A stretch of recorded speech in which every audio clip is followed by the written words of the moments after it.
Dealing with the condition itself is not enough. Dear Mr. Massa, I'm just trying to mind my own business. What's the matter? It's just another day, another black king captured. I'm about to lose my brain, stuck inside this ghetto rapture. I got a lot of smoke. If you want it, you can have it. They want a hat trick, but this is black girl magic. Ain't talking about the kind that'll make you disappear, but I'm talking about the power of the melanin within. Ain't looking for trouble, but I'ma say this one time. I put 2 dukes up if you try to touch mine. We still want justice for Samir and Trayvon. You say you don't see color, but racism ain't blind. They targeting little kids whose skin look just like mine. So I'm paranoid, it's a war zone outside. And I'm a black queen, so if you ask me to step out of my car, you gon' have to snatch me.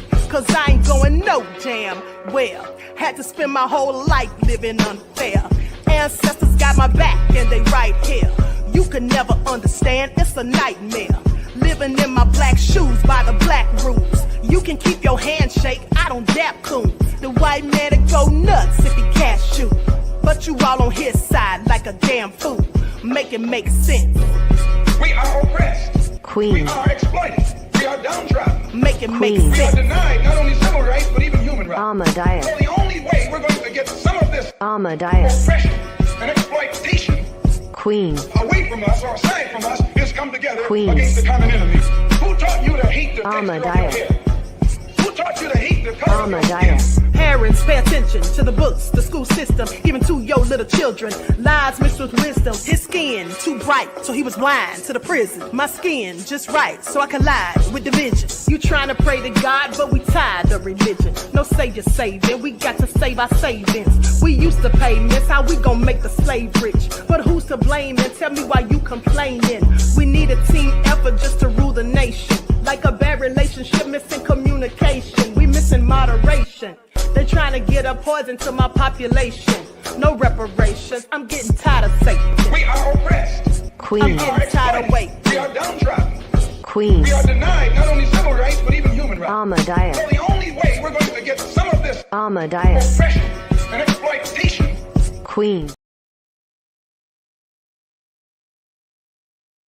All right. Hello, everyone. Thanks for tuning back in once again to the original Queen Ahmadiyyah Shakur show. I'm your host, Queen Ahmadiyyah Shakur, and this is your morning wake-up call. Okay, so with that all being said, let's ready to get into it because we have a lot to cover. It's a whole lot going on, people. They're talking about World War III already started, and clearly some of us weren't paying attention. And then Iran is talking about they have receipts on Trump that they will release if he tries it. Okay, so please pay attention. Hey, Trisha Muad'Dib. Okay, Una Roberts, I hope that's the way to say it. Trisha G from the land, Vince I am from the UK. Let's get into it. That crazy beach Aries. Paul is here. Paul Parody, G from the land. Don't need no man. Stop telling me I do is in here. Okay, Claudette, Mr. Elevation, Buckhorse DC. All right. Queen Amoni Huey, classy and fabulous. Okay, so let's get into it. Shout out to all of my loyal royals and everyone tuned into the Queen. And a big shout out to my moderators because y'all know they be putting in work. I see you, Desmond. Okay, MK is in the virtual building. Alice, all right, let's get into it. We the people, Queen Sam. Okay, so before we get started, let's have a brief word from my sponsor at 12 Tribes. Everybody hit that like button. Please don't forget to like, share, and subscribe. Thank you in advance. Do not buy 12 Tribes on Earth hair growth oil and hair magic elixir unless you want super healthy, gorgeous hair that grows. They have a whole line of amazing hair growth products, including hair growth leave-in conditioner spray, hair growth shampoo, hair growth spray, and hair growth butter. I'm starting to sense a theme here. They include quality natural ingredients. They smell amazing, and you can see the results for yourself. So if you're looking for healthy hair growth for your natural or relaxed hair, try 12 Tribes on Earth today.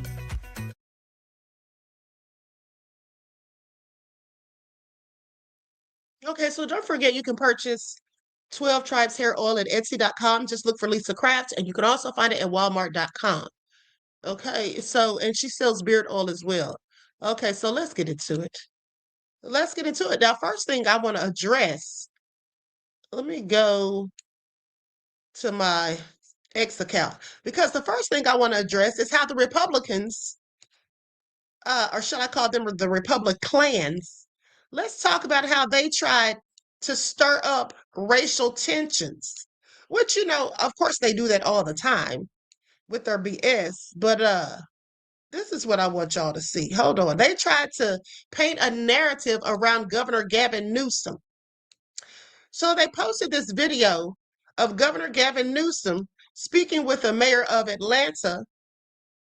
And hold on, where is it? Hold on, beloveds. Give me just a second.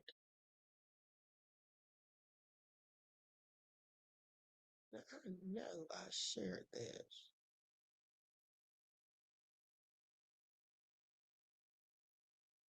Hold on, hold on.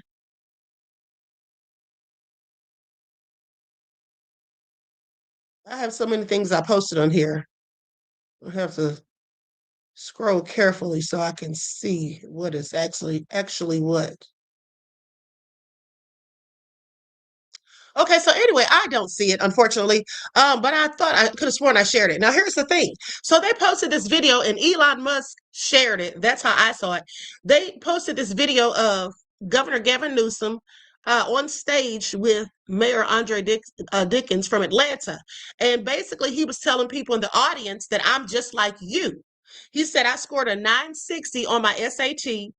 And he was like, he basically said that you've never seen me read a speech before. He said, I can't read. Now, with that all being said, they said that he said this to a Black audience, right? You don't see the audience in the video. You just see him sitting on the stage with a Black mayor saying this.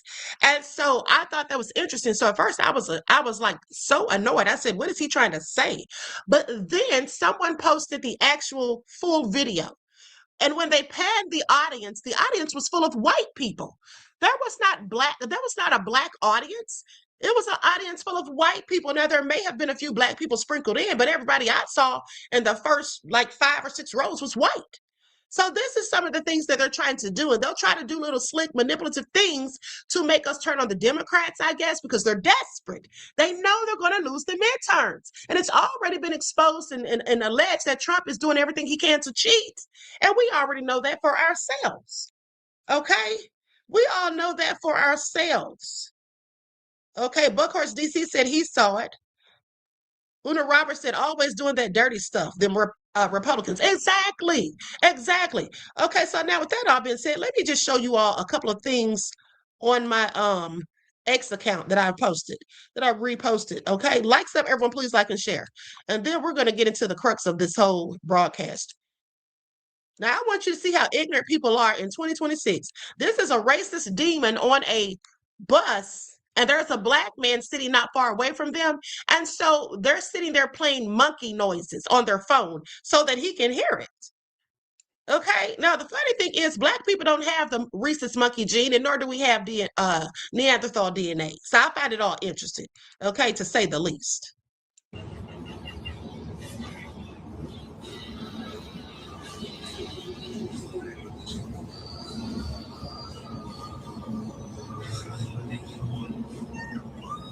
Now, how ignorant do you have to be? Okay? How ignorant do you have to be? So bothered by Black people that this is what you have to resort to? It's really sad. It's really sad. But let's continue.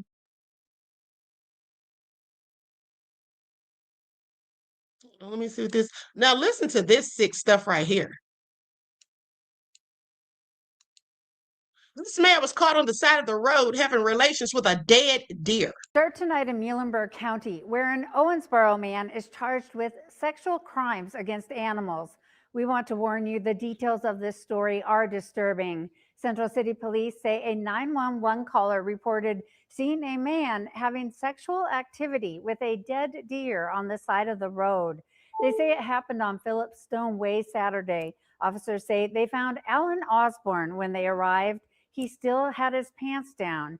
They say blood and deer hair were on his clothes. Police say sexual crimes against animals is a felony and carries a penalty of 1 to 5 years in prison. Now, did y'all hear that? Who does that? Like, absolutely egregious. How sick are you? Okay, how sick are you, honey? Make it all make sense. All right, you see his hat? Make PDF files afraid again. Exactly, because clearly they think they're running the show. Okay, so hold on. What is this one? So I literally hate politics. I hate it. I think it's all fake. I think you have the same bird, left wing, right wing, attached to that same dude. But after I tell you this story, and you still agree with Pam Bondi, you're lost. So in the files, they basically said that the youngest victim was still attached to the umbilical cord, which means the baby was just born, for all you people that don't understand birth. The youngest victim, and you know how many people used that youngest victim? 370 grown men used this baby still attached to the umbilical cord. And in the files, it is stated multiple times that they had kids there that were pregnant, kids, 9, 10 years old. So let's just think about this. Put your thinking hat on. I'm gonna try to stay calm whenever I talk about this. Imagine a 9-year-old girl laying on an operating table. Attached to that 9-year-old girl is a baby that just came out. That 9-year-old girl barely knows the difference between a man and a woman. Barely understands what is going on. Probably has no clue what's going on. Just went through the most pain in their entire life. Guarantee you there was no epidural because they love to torture people. And this baby, this 9-year-old baby, is looking down and seeing this cord come out of her. And her baby is being used by 370 men. And since 370 men used this baby, it died. And since it died, waste not, what not, they decide to finally cut the umbilical cord. And guess what? They eat that baby. It's in the files. It's in the files. They even said that the intestines tasted like cream cheese. Now, it's grotesque, but intestines, if this baby is raped, probably had that in there. Seeds, let's just say that. And you're eating 370 men's seeds. Imagine how screwed up these people are.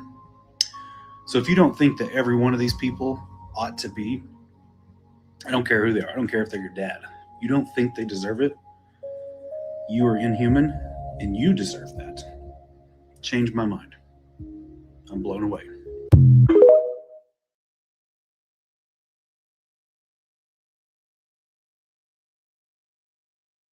Okay, so unfortunately, I told you all about that story. Okay, I told you all about that same story. Sadly, it's true. Okay, now, with that all being said, let's continue.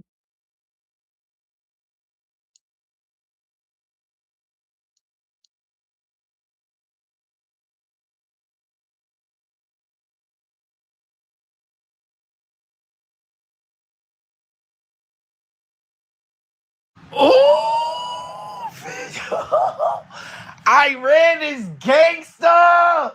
Yo, them Iranians gangsta, bitch. They gangsta as fuck.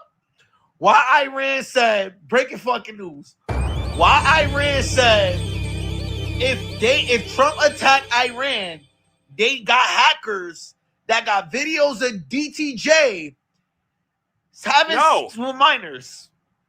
Why the Iranians said, if you touch this country, we dropping them videos. Oh, they gangsta.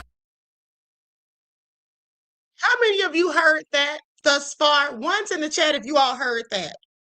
Okay, because that's all over TikTok. Now, I don't know if it's true or not, but I hope that it is. I absolutely hope that it is. Okay?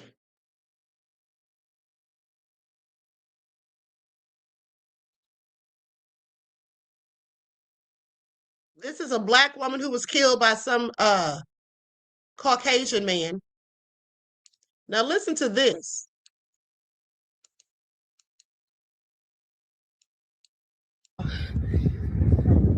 They Emmett my son.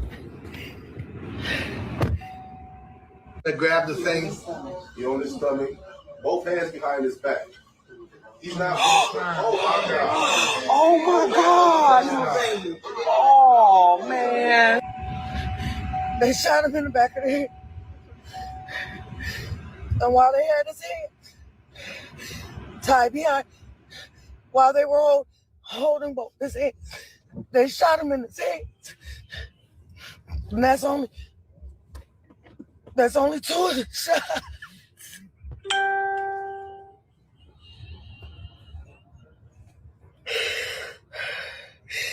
They executed my baby. They held his hands behind his back. So what you see on the news, when you see the officer, not the one that was straddling him, that shot him in the back of the head, but the one holding the gun, that's the one that shot him in his hands while his partner was shooting him in the back of his head, y'all. No mother.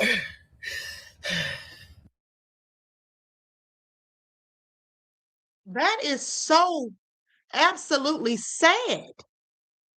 Do y'all hear this? And this is the Michigan Police Department, by the way. This is what they did.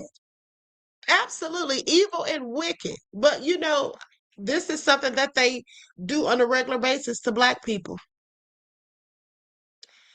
So absolutely sad. I feel so sorry for that woman. Prayers and condolences to her and her family. Absolutely egregious. Lakonda, beloved, thank you for your contribution to the channel. I appreciate you. I really appreciate you. Peace, love, and blessings. Absolutely inhumane. Now listen to this. Now this literally They made me my son.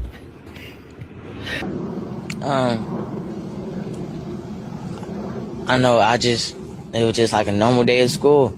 I was just trying to get home, get on the bus. And as soon as I get on the bus driver told me that I was supposed to be on the bus. And today she gonna make sure I'm gonna get off the bus, so don't even sit down. So once I sit down, she pulled up to the administrators. The administrators get on the bus. And they automatically thought I was on the wrong bus.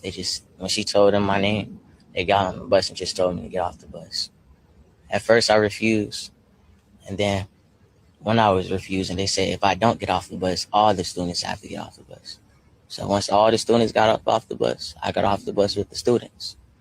And then as soon as we all get off the bus, they didn't check nobody's names. They just told everybody to get back on the bus. As I get back on the bus, they told me to get off. And that's when they called the officers. When I sit down, the officers had came on the bus. They asked who was the student they was talking about. And the bus driver had pointed me out. They came back. They asked me to get off the bus. I had refused and told them this. Well, I was trying to tell them this is my bus, but the students is telling them that this is my correct bus. All the students on the bus was telling them this was my correct bus. Then, out of nowhere, one of the officers had said, if you don't get up and get off the bus or we're going to tase you. I said, I still refused to get off the bus. And that's when they tried to pull me and grab me. And when I got back up, when I had got back up, he had choked me, tried to choke me. Then he tased me.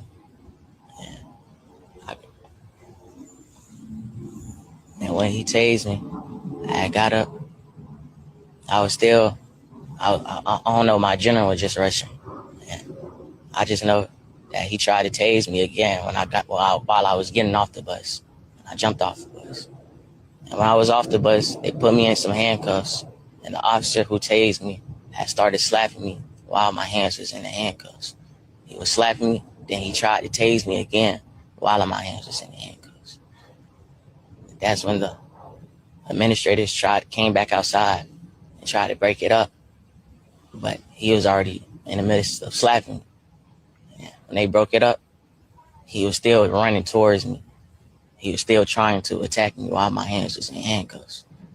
He was trying to push against the administrators who was holding him back every time he seen me. When I was in a room with the other officers after this situation, when he seen me, he tried to attack me again. They had to pull him back and pull him away to cool down. Just because some of us don't got no sense, don't mean y'all gotta treat everybody like this. This young man was literally just trying to make it home. and nobody wants to listen because it's a lot of people that give us bad raps. But at the same time, the people who did this to this young man need to be held accountable. So go ahead, please share this post and get it the recognition it deserves, because they wanted the recognition and thinking that they were a hero when they were just pissed off that they didn't get their way. That was a child. That was a child. That could have been your child. I got a daughter. You gotta have kids. Not everybody on here has kids, but compassion. Just being a human being. Why is it so difficult for people to just communicate or just hear somebody out? No. People like to be right. Everybody wants to be right. This shit is disgusting. Share this post.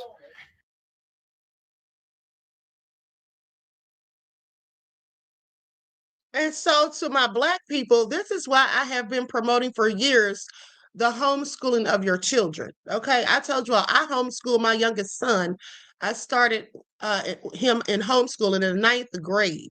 He actually graduated early, passed all the tests and everything. You know, you have to go to a place downtown in whatever state you're in, or at least that's how it's here in Atlanta. You have to go to a facility downtown to take the proper testing and all of that after the homeschooling. But at the end of the day, this is what they do to your kids. Oh, here's the video of Gavin Newsom.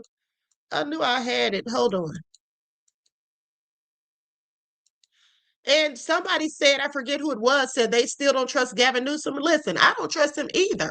I don't trust most politicians. But what I will say is the Republicans are liars and they keep up mess. And so they try to paint false narratives. Okay.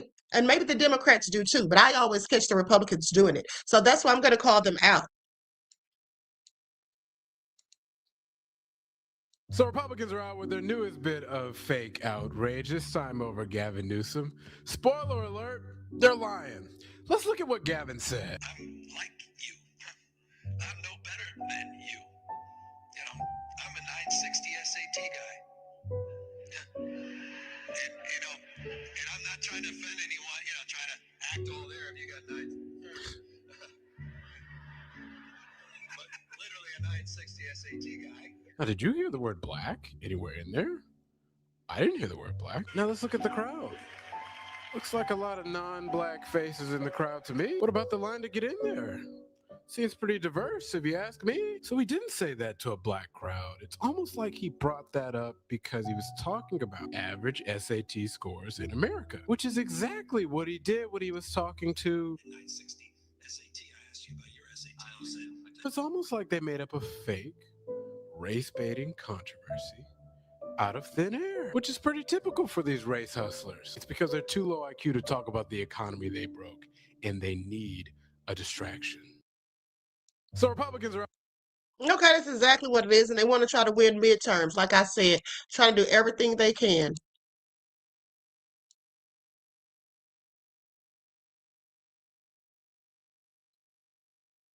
Now, I want you all to hear this racist teacher. And again, consider homeschooling your children. Danielle said her child is in homeschool. That's good, beloved.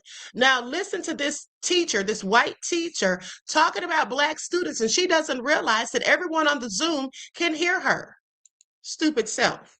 These Karens are the worst. And I keep telling you all, these Caucasian women are the mothers of wanton supremacy. It ain't white supremacy because they're not superior. They want to be. Another important part of CES for me is our speech program. I've been receiving speech services since first grade. I attend Mr. Goldman and 2 other students on Fridays. He delivers lessons and helps us fit those skills into our lessons. Black schools that like they're they're too dumb to know they're in a bad school. Independent in our class. I mean, fuck. But apparently Martin Luther King said it. Like, if you train a black person well enough, they'll know to use the back. You don't have to tell them anymore. They just Allison Friedman, what you're saying is absolutely hearable here. You've got to stop.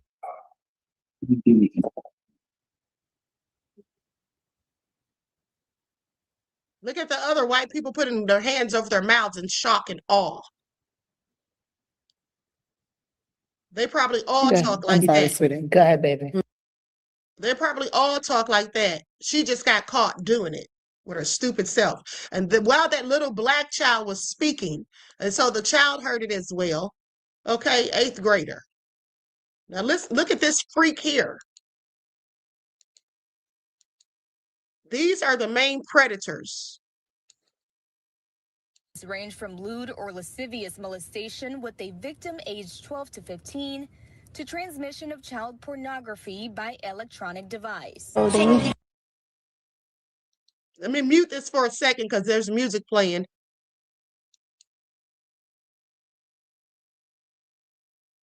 She can't dance a lick.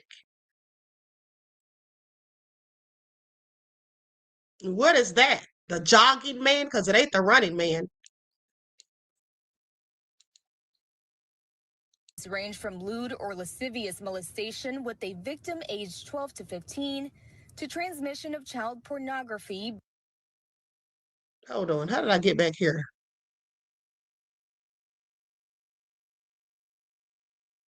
Oh, my bad. I thought they said more about it. But at the end of the day, so she was pretending. Yeah, she's offbeat. She was pretending to be a 14-year-old. Okay. And then one of these students, she violated them over 30 times. Okay, I want y'all to pay attention. Listen to this. She's 23 years old.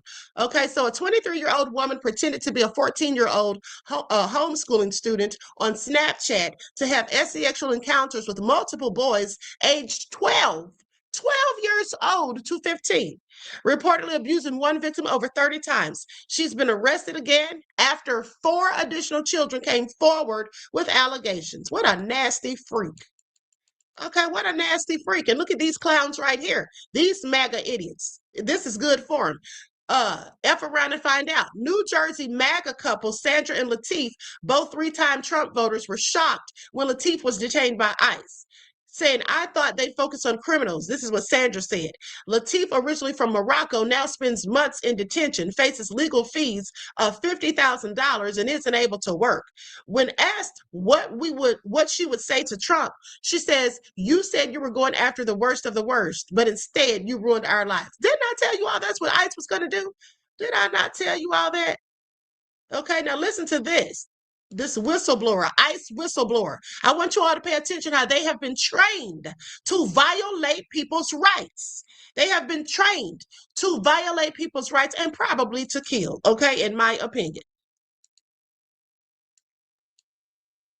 Thank you, Senator. Thank you, Senator Blumenthal, Representative Garcia, members of the committee. My name is Ryan Schwank. I swore an oath to uphold the Constitution when I joined ICE on August 1st, 2021, as an assistant chief counsel. I followed that oath for 4.5 years, working side by side with ICE officers. And I followed it when I resigned on February 13th, 2026, a little over a week ago, so that I could speak to you today. I am here because I am duty-bound to report the legally required training program at the ICE Academy is deficient, defective, and broken. 5 months ago, I was asked to teach the law to new cadets at the ICE Academy in Glencoe, Georgia, where ICE is training its new, inexperienced recruits. I volunteered, those without law enforcement training, I volunteered to take on this assignment based on my experience in law enforcement oversight, including at the state and local level prior to my work with ICE. On my first day, I received secretive orders to teach new cadets to violate the Constitution by entering homes without a judicial warrant. For the last 5 months, I watched ICE dismantle the training program, cutting 240 hours of vital classes from a 584-hour program. Classes that teach the Constitution, our legal system, firearms training, the use of force, lawful arrests, proper detention, and the limits of officers' authority. For example, they ceased all of the legal instructions regarding use of force. This means that cadets are not taught what it means to be objectively reasonable, the very standard which the law requires them to meet when deciding whether or not to use deadly force. Our jobs as instructors are to teach them so well that they can make split-second decisions about what they can and cannot do in life or death situations. Yet, in the name of churning out an endless stream of officers, DHS leadership has dismantled the academic and practical tests that we need to know if cadets can safely and lawfully perform their job. All to satisfy an administration demanding they train thousands of new officers before the end of the year. DHS told the public that new cadets receive all the training they need to perform their duties, that no critical material or standards have been cut. This is a... Now, did y'all hear that? Do y'all hear the nefariousness that's going on here? Okay, now let's get into this really quick before we get started with the rest. Now, I reported to you all that the former Norwegian Prime Minister had been charged. Well, guess what? Now he's been hospitalized for trying to self-delete. This comes shortly after Norwegian authorities opened a criminal investigation into his ties to the Epstein files.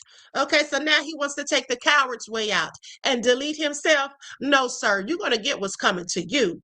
Okay, you're going to get exactly what's coming to you. All right. Now, someone said that whistleblower is only telling because they weren't getting paid. Listen, I reported to you all weeks ago that ICE wasn't getting paid and they never got that bonus. And that, in fact, the only way they can get the bonus is to work for ICE for 5 years. If you leave before that, you will not get it. I don't think that's why that man was telling. That man was telling because he's a whistleblower. That man was telling because he was working for ICE before Trump got in office. That's why he specified the last 5 months. That man's been working for ICE for years, and he has been going by the law and following the Constitution. Now, imagine you're someone who's a decent person. You're doing the job you were paid to do in the way you were paid and instructed to do it. And then all of a sudden, here comes someone else in charge, and they want to throw all of that out the window and say, no, forget the rules. From now on, we have no rules. And then you see people getting murdered in the streets. Okay? Nicole Renee Good, Alex Preddy. All right. So, yeah, I'm quite sure that any human being with an ounce of empathy, sympathy, and human decency would not want to work under those conditions. And also, he likely is intelligent enough to know as well that when this all goes down, and it will, that Trump is not going to protect any of them. These ICE agents, they're going to all land in prison. Okay? They're going to be tried for their crimes. And the fact that Donald Trump told them to do so, gave them the authority to do so, will not matter. And if you don't believe me, ask Cohen, okay, Trump's former attorney. Okay, ask him. Because didn't he land in prison? Did Trump save him? No, he didn't. And what was he doing? He was doing the things that Trump was telling him to do. Okay, so with that all being said, let's continue, because now let's talk about how they're saying that World War III has already started. Likes up, everyone, please. Like and share. Thank you in advance.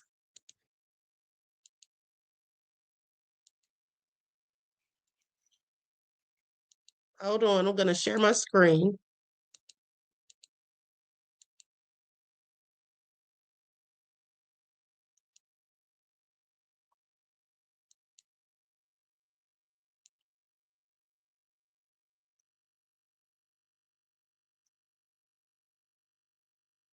Nubia says he still could be attached to something. I don't give any of them credit.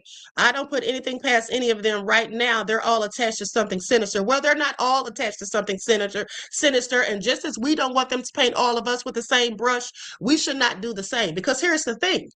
The people who have, some of the people, that is, who have come out and exposed things, who have been whistleblowers, have lost their lives for doing so. You put yourself at risk. Okay, so at the end of the day, you have to be a brave person to blow the whistle, especially when it's some stuff like this going on. Let us not forget the most famous whistleblower, okay, William Cooper. You all remember him because I've done videos on him. I absolutely really appreciated William Cooper because he was one of the first people who woke me up. He's the one who told us what the government was doing.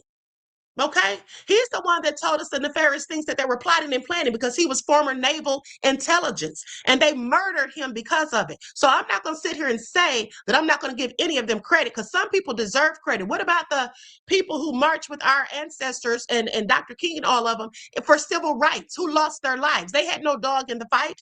Okay, Viola Luisa, a white woman, 44 years old, shot in the face because she was taking Black people to vote. What about the white priest who was murdered for trying to cross Selma? Why is this person calling me while I'm on live? Okay, so with that all being said, excuse me for that, but with that all being said, he was beaten to death by Klansmen. Okay? So at the end of the day, no, I'm not going to ever say that. Some of the people who have helped our people get free or get the things that they have were actually white people. And that's just the fact of the matter. Now, I don't like racist ass people, but I'm not going to sit here and go in on all white people. That's what I'm not going to do. Now, with that all being said, and some of you may disagree, and that's all fine. Says, what about the whistleblower who transported the trafficked arms and they made agreements to move him around right now? Well, like I said, that still doesn't have anything to do with the righteous people. Okay, like William Cooper. Okay, that doesn't have anything to do with people like them. Every individual is for them, deals with their consequences for themselves. Now let's continue. All right, here goes your World War III news. This is going to be a little bit of a longer video, so I hope you're ready to stay tuned because things are truly getting wild in the world. I'm going to start off by saying I'm not the only one announcing that World War III has started. Ukraine hit this oil refinery, caused this huge explosion, and right after Zelensky had an ominous message, he was asked if he believed that World War III started, and this is what he said. On us, we have different views regarding a third world war. I believe that Putin has already started it. This is the second time since 2022 that Zelensky warned that World War III already started, and he's not the only one. Chase Bank warned that banks were getting ready because World War III already started. That was back in 2024. We had generals of Putin that warned that World War III had already started. Trump's own advisors warned the same thing. We had Emmanuel Todd that warned the same thing. Y'all get it. A lot of people have been warning of it. Now, you're seeing it. We have Iranians protesting on the streets as they have been told that Trump is coming. They got a message from the United States that's saying that the US president is a man of action. Wait and see. You can see a bunch of people were reporting that these messages were coming in. And this one translated, the American president is a man of action. Wait, here's another one. The opposed people of Iran, the US president is a man of action. A lot of these were sent out to people, and protesters have started erupting across Iran again. They are kind of looking like Mexico now, to be honest, which the scene in Mexico is insane in itself. They're stopping traffic. They're coming out with weapons and telling people to back off. People are getting scared and trying to pretty much escape this situation. They got blockades and all type of stuff happening. This is day 2. They're going on joyrides, taking shots at people. They just don't care. They don't care. Their boss was taken out and they're letting their wrath be known. Here's them in a standoff with the Mexican army. We got the TTP also moving troops to Pakistan's border as they're getting ready for all-out war after Pakistan did attacks across Afghanistan. We also got Russia unveiling an underground tunnel that they say extends for miles, and this is to protect all their stuff, their drones, missiles, and communities from any kind of drone attacks, missile attacks, and etc. As y'all can see, this thing is crazy. They go to another part over here where you can even see hallways, you can see monuments, like everything. While the US is saying that they got it under control and they're hiding in their bunkers. What about us citizens? Then as the nuclear START treaty runs out, we have multiple nuclear threats, and it's getting really serious. The world's asking for nukes. Let me stop for a second. Someone in the chat is saying this is a white World War III. IDC Bummy B, or whatever your name is, how you pronounce it. I hope that's the correct way. But this war is everybody's war, beloved. We live in the United States of America. Whether we want to go to war, be involved in a war or not, the war is here. And with that all being said, you know that war affects the economy. It affects a whole lot of different systems and things that go on in this country that will in fact affect you. Okay. At the end of the day, now they may have started the war. Okay, that would be fair to say, but it is going to affect all of us, and especially if they start nuking. Okay, if they start talking about nukes and all of that, which Putin has, which Iran has, I'm just saying. So we all should be concerned and preparing, or at least thinking ahead about what we can or will do. Okay, please pay attention. And you're right. Jay Money said this war is Armageddon, and it very well could be. Okay, so let's not just think that it doesn't have anything to do with us, or we may not get injured or suffer any sort of consequences. And then you got the big three fighting over who wants to do nuclear testing first. It started off with Donald Trump pretty much accusing Russia and China of doing it. So he said he was going to start doing nuclear tests.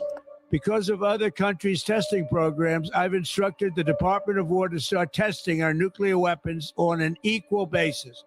That process will begin immediately. You also have an angry Vladimir Putin. After the treaty is all gone, he was pretty much quiet and trying to warn Trump, you need to come to this treaty or it's going to be dangerous for the world. Now he has made his order to strengthen the Russian army, navy, because of the world situation, and that they're making nuclear power a priority. Well, don't believe me? Listen to this. Dear comrades, we will continue large-scale work to strengthen the Army and Navy, taking into account the development of the international situation. On the basis of the combat experience gained during the special military operation, relying on the powerful forces of our industry, science, industrial, and high-technology companies, the unconditional priority remains the development of the nuclear triad, which serves as a guarantee of Russia's security and makes it possible to effectively ensure strategic deterrence and the balance of forces in the world. We will qualitatively increase the potential of all other branches and types of the armed forces, raise their combat readiness, mobility, and ability to operate in any, even the most difficult conditions. And of course, we will increase the pace of developing advanced systems for the armed forces. That was yesterday. And then today, the United States came out by saying that Russia is actually aiding China in expanding their nuclear forces. And that's why we didn't come to the START Treaty, because it was a dumb deal. This is getting real. Asking the United States to confine itself to bilateral limits with Russia, especially while Moscow helps boost Beijing's capacity to increase its arsenal size and thereby puts upward pressure on U.S. requirements, is the definition of a bad deal. And last but not least, we have the Sudan Armed Forces that seized this weapon from the Rapid Support Forces that came from the UAE, showing that the UAE has been supporting the Rapid Support Forces. But I think people knew that already. I agree with all of them. World War III has already started, and it started years ago, and now we're entering the active fighting phase. We went through the economic, we went through the trade war, we're going through the civil unrest, and now we get into crunch time with countries attacking countries. Anyways, hopefully you made it this far. If you did, you're a true follower. Like, comment, share this around. That was a very good, detailed, and informative video. Measure Man says Prime Minister of Canada is in India and is working with our former allies to pull away from dependency on the U.S. Our allies are gone. Yes, beloved. Okay, thank you for saying that. They absolutely are. And thanks for that information, because I didn't know the Prime Minister of Canada was even in India working on anything. Okay, so thank you for that, and thank you for your contribution to the channel. I appreciate you. Peace, love, and blessings. Okay, yes, where are our allies? Because Trump has pissed them all off. That's what he's done. And I'm going to play something from Terrence Howard momentarily. And I want you to really listen to what Terrence Howard says without actually saying it. And it is the same thing that I have been telling you also without saying it. I have been telling you that Trump sold us out, okay? And that Trump's not the one in charge.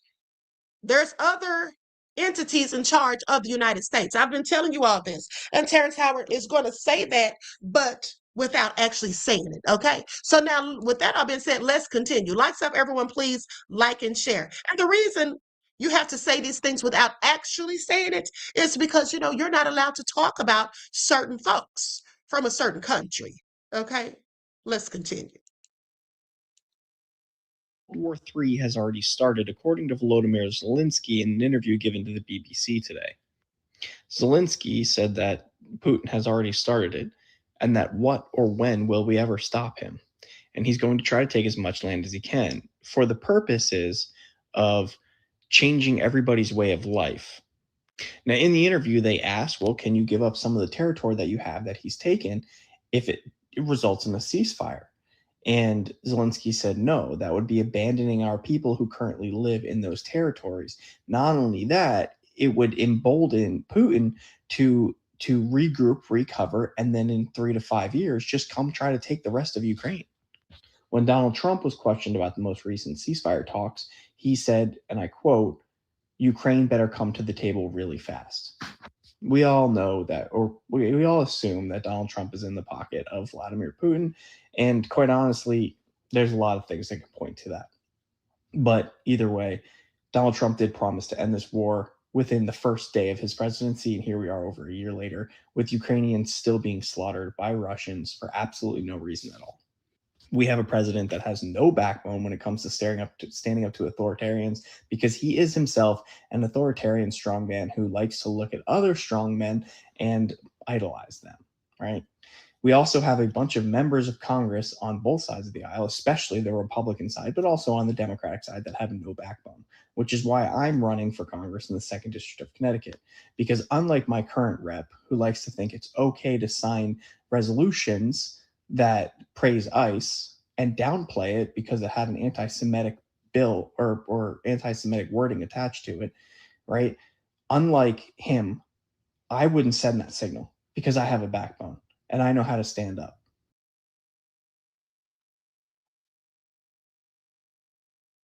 Okay. So that's Kyle, and he's running for Congress. All right. Now let's go to this next report, and then we're going to move on to the next topic of discussion. Likes up, everyone, please don't forget to like and share. Thank you. War 3 update and some other information I find important that you should know about. So Russia has given Iran 6 M28 attack helicopters. Iranian hackers are saying they will leak 10 videos of Trump with minors if Trump decides to attack Iran. Remember Anonymous? Anonymous says they have 3,907 files through the Epstein files that have broken links that they're working to restore and leak to the public. They said they should have this done in a few days. Y'all hear that? They said it should be done in a few days. Now I hope Anonymous knows what he's doing, and I hope they absolutely do release it. Okay? This is going to come out just like Hillary's emails. Okay? The truth always has to come out at some point.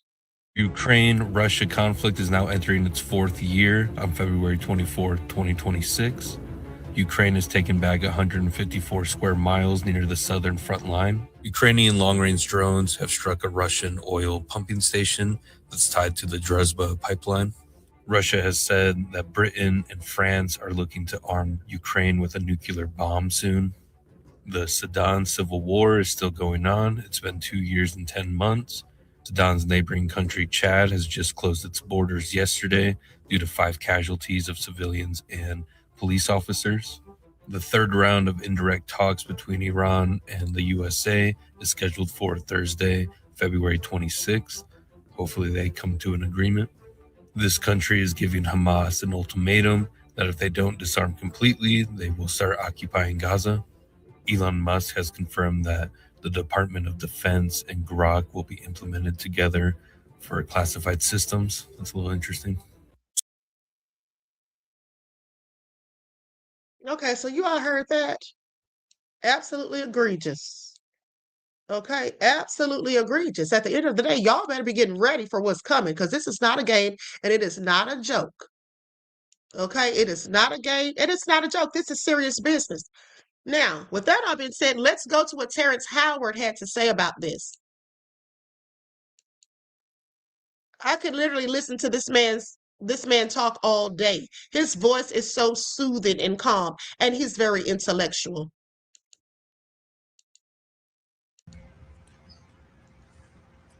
Good morning. I wonder if you've ever considered how precarious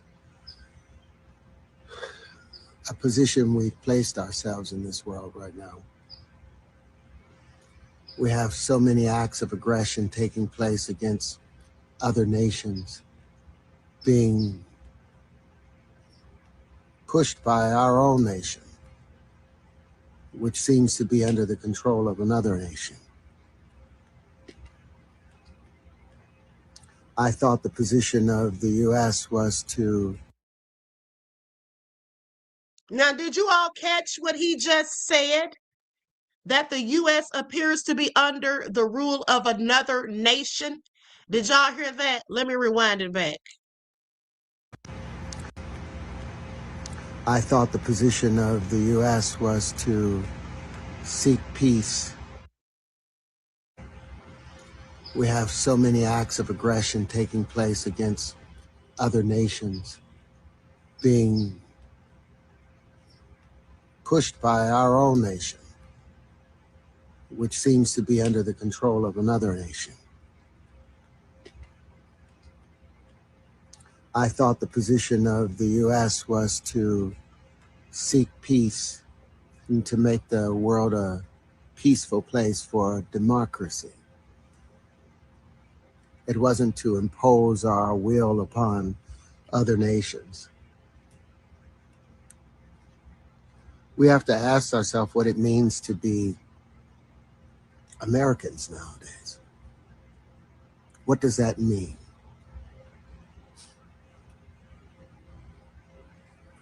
Does it mean using our strength or bullying?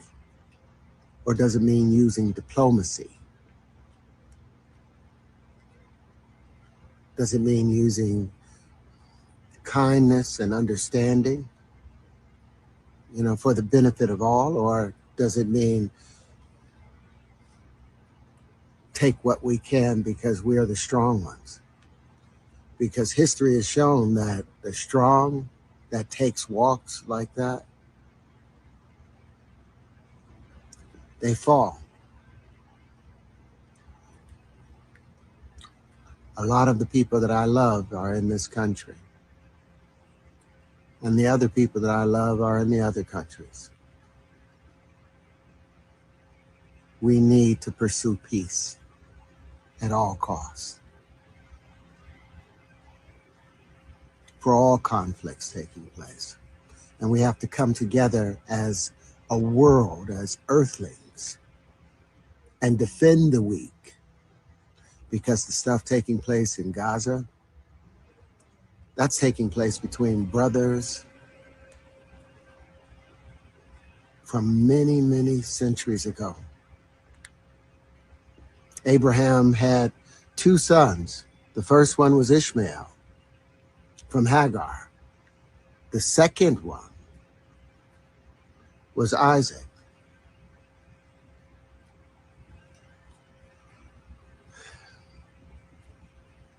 Isaac was 5 years younger than Ishmael. Sarah became jealous and fearful of Isaac and his relationship with Ishmael, because apparently Ishmael may have been picking on Isaac. And Sarah forced Abraham to send Ishmael and Hagar away. Well, they were blessed and the Islamic community was born, a great nation, a great religion. But thousands of years later, here we are, and Isaac is stomping out its older brother, Ishmael. And who threw the first punch doesn't matter. The fact is, it's brothers fighting each other. We should come together as a world, as a people, as a species, and help resolve this familial battle that's taking place. We have to remind each other that we are one person. There aren't many of us, there's only one of us. and that's called the human race. We have to respect all parts of it and love all parts and defend the ones that cannot defend themselves. Just think about it. Pray about it. Pray for peace between the families. Pray for peace between the nations.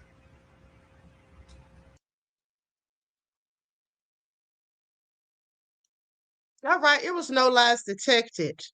Okay, now Lieutenant Muxua Moses, or Moses, I don't know how you pronounce that, beloved, but you said Terrence Howard is crazy. Well, you may think he's crazy, but they say there's a fine line between genius and insanity. And in my opinion, Terrence Howard is a genius. Have you not studied the research and the things that he knows? This man has a very scientific brain. Okay, very brilliant, in my opinion, more than most. Okay? More than most. Says, call a spade a spade. The queen has a puppy love crush on the light-skinned guy, no shade. Child, please sit down. You sound so obtuse. Okay? You sound so obtuse. First of all, I don't have a crush on Terrence Howard. Why? Because I said his voice is soothing. I've said that about other people. Okay? So please have several seats. Now, if you continue, it looks like my chief moderator wants to put you in a timeout because he seems to think that you're trolling.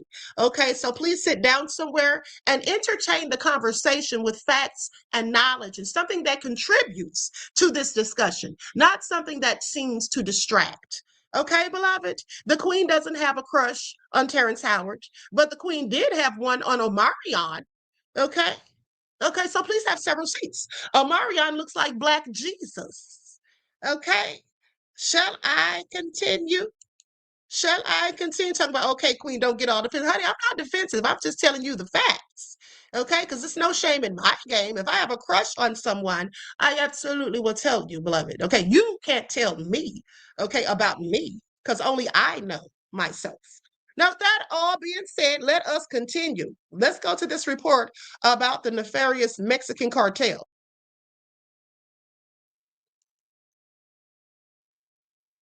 Now, this is a report from TMZ. Hold on. This is a report from TMZ, and so I'm going to put an overlay on it because you all know how TMZ goes. Y'all know they'll hit you with a copyright strike. So let me just get my overlay together, and then we'll get right to it. And I saw Terry Hinn said the Queen's born day is almost here. Yes, it is, beloved. Thank you for remembering.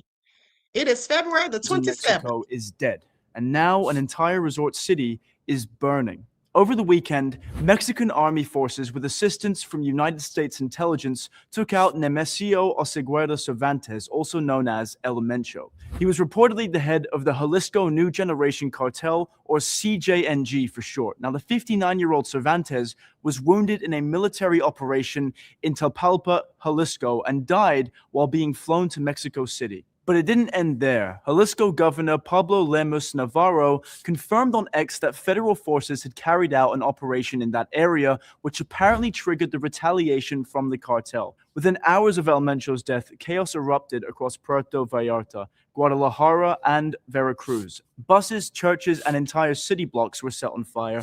Gunfights broke out in the streets between alleged cartel members and Mexican security forces. Guadalajara International Airport was apparently targeted, and the images coming out of the region look like a war zone. Now, to understand why this is such a massive movement, you need to know who El Mencho was, what CJNG actually is, and how something like this even becomes possible. Now, CJNG started in 2009 as a splinter group from the Milenio cartel. El Mencho had been involved in drug trafficking since the 1990s, and according to NBC, he migrated to the US, was convicted of heroin distribution in California in 1994, served nearly 3 years in prison, was then deported, and returned to Mexico, where he apparently returned to the drug trade. According to the DEA website, CJNG diversified into gasoline theft, extortion, human smuggling, real estate schemes, and money laundering. The US had a $15 million bounty on El Mencho's head. His own son was sentenced to life in prison just last year,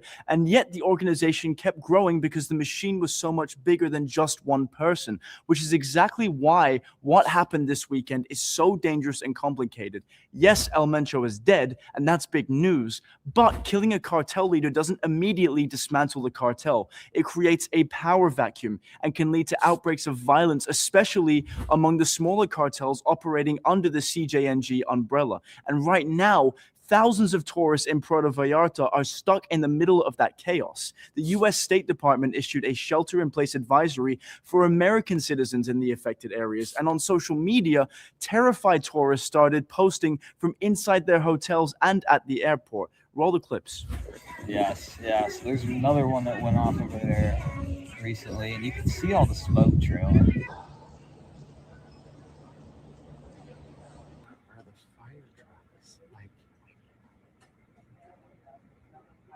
Puedo meter por ahí, pero me voy a ir por acá porque al final tengo que agarrar para allá. Ok. Ajá. Ay, no, sí está feo.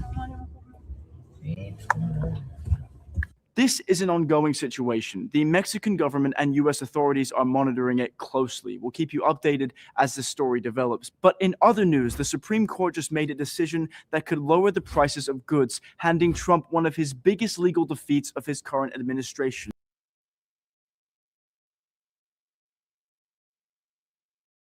Yeah, that's what Trump did, announced a whole new tariff with his stupid self. Okay, that's why he got struck down by the judge the other day. So I see that it is my Queen Sam's birthday. Happy birthday, beloved. Okay, happy solar return. I hope you enjoy your day, and I hope you have many blessings and receive everything that you want. Peace, love, and blessings. Now, with that all being said, let's get into some of these other receipts. And I heard a rumor about something that's supposedly going on, but when I looked into it, I didn't find any receipts. They said it's debunked. Now, as we know that sometimes when they debunk things, they're absolutely lying. Okay, so I'm not sure if this is true or not, but I'm going to do some research tonight so I can find out before I report it. I'm not going to say anything about it today. Okay, so with that all being said, let's get into this.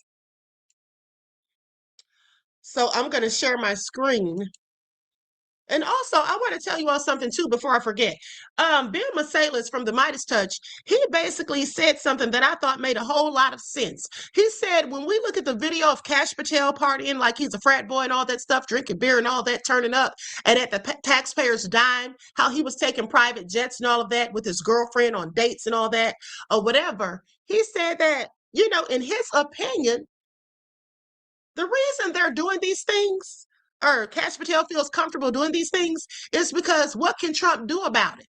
Because they have the goods on Trump. They've seen the files, they've seen the footage, they know what everything was done, and they're covering up for him. That's what he said in his opinion.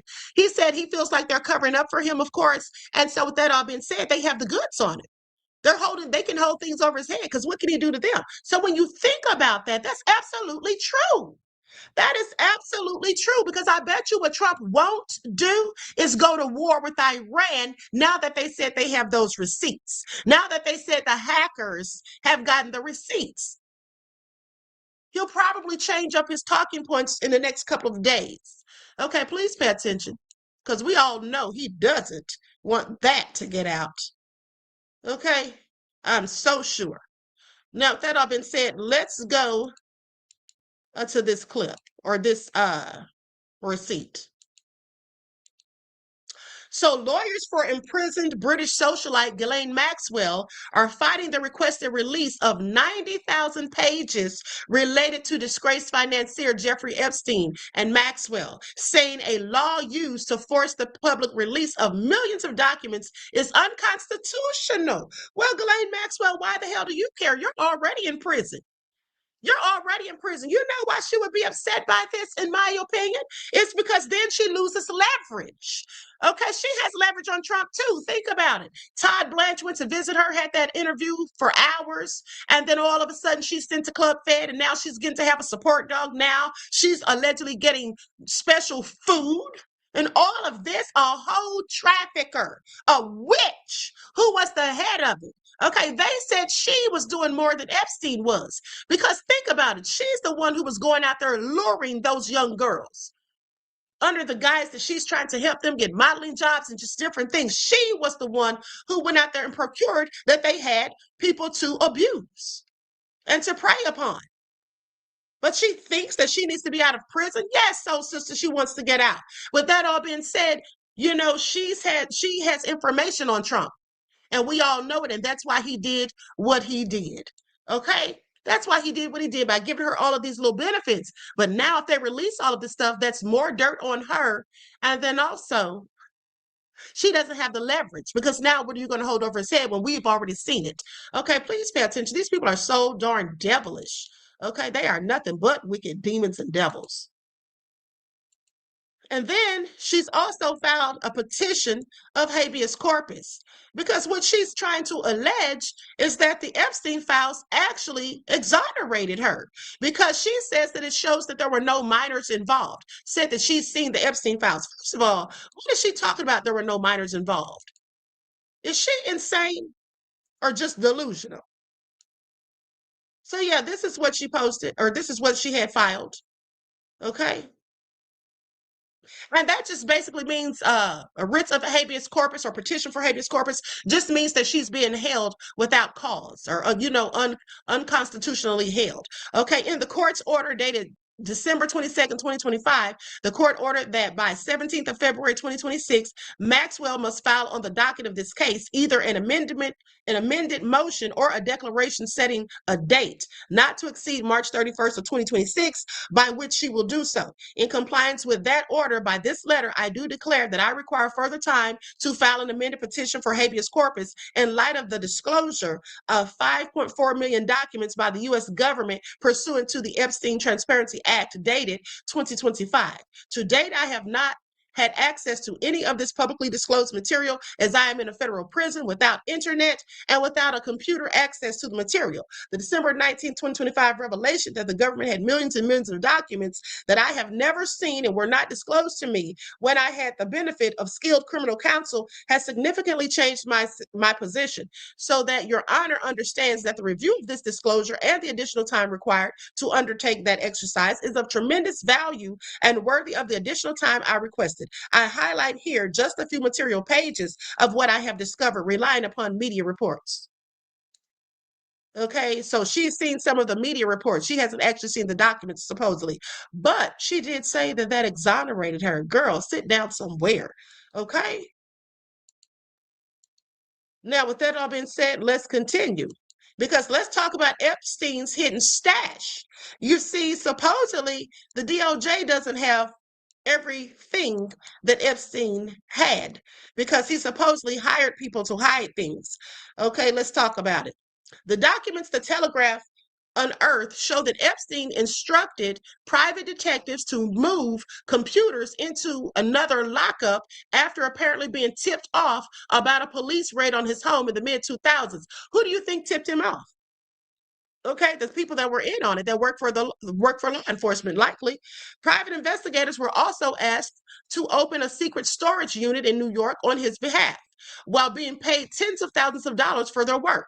Now, separately, Epstein's staff discussed moving computers and CDs from his private island in the U.S. Virgin Islands into hidden lockups. Material held in these units could predate the earliest tranche of Epstein's emails released by the U.S. government, which began around 2009. Now, the Telegraph approached Epstein's former private detectives in Florida about the storage lockers. They declined to comment, saying their work for Epstein was confidential. Okay, even though he's dead, the FBI refused to say whether any storage units had ever been raided. Epstein is known to have introduced high-profile figures such as Mr. Mountbatten Windsor, aka Prince Andrew, okay, formerly known as, to women at properties around the world. Okay, all nefarious.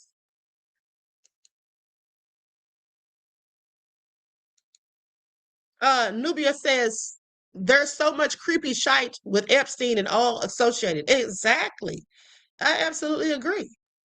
Okay, I absolutely agree. And Donald Huffines bought that Zorro Ranch, and now that the people in New Mexico, I believe it's the DA in New Mexico, said that they're going to start unearthing things. They want to conduct an investigation into Zorro Ranch because of the stuff in the files that says there's dead girls buried there. Well, now he's talking about it's going to be used as a Christian resort.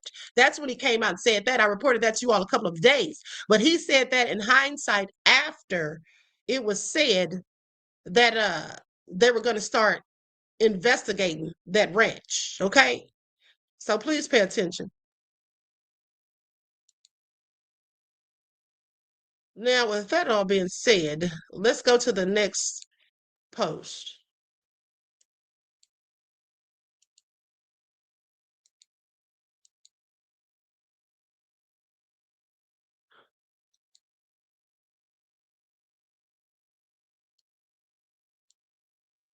Search warrants reviewed by the Telegraph suggest U.S. authorities never raided the lockers. So if they knew that there was hidden stuff in those lockers, why didn't they go and raid them? But they never did, raising the possibility that they can contain unseen evidence relating to Epstein and his associates, including Andrew Mountbatten Windsor and Lord Mandelson.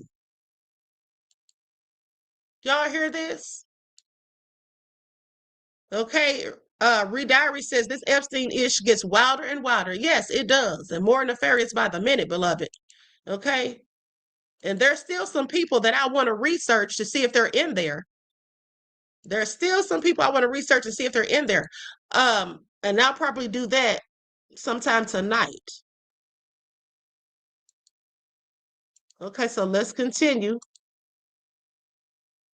They say Epstein had hidden computers and everything.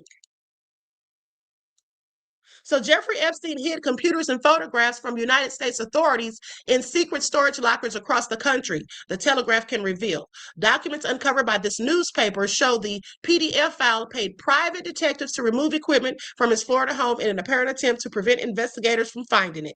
The documents also show that he rented 6 storage units across the U.S. and used them to house items from his properties, including computers from his Caribbean island. There's no telling what all is out there, okay? There is no telling what all is out there. And why wouldn't they go and look for these things if they had this information? Absolutely nefarious. Okay, let's continue. And then here's something else we come out and that has come out in the wash. This was reported by Aaron Parnas. In 2020, 1 year after Jeffrey Epstein died, and we'll say allegedly because I don't think he's dead, an assistant United States attorney for the Eastern District of New York discusses a confidentiality agreement in connection with the investigation into the murder of Epstein. See, they didn't classify it as self-deletion. Okay? They had it classified as murder. And then why did they have this attorney? Why did they want him to sign a confidentiality agreement? Okay, please pay attention.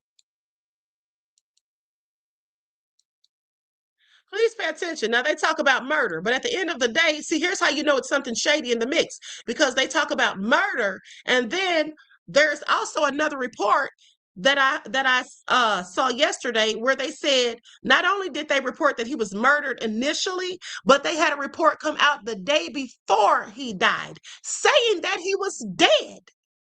Okay? And then after the fact, they said it was self-deletion. So here's the thing. Why did the story keep changing?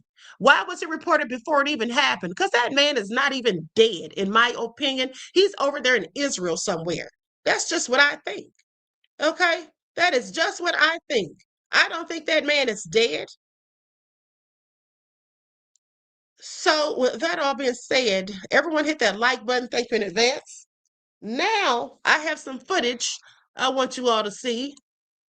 Let me pull this up. This is from a shadow hearing. They had a major shadow hearing. The Democrats did. Okay, and we're going to go through the clip here. We're going to go to a few of the clips in here. I'm not going to play the whole thing because I believe it was hours long. But I want you all to listen to a few of the clips.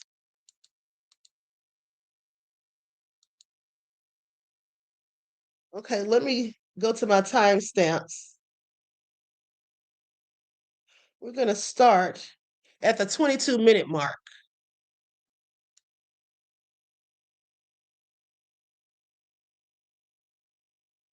I'm going to start right there.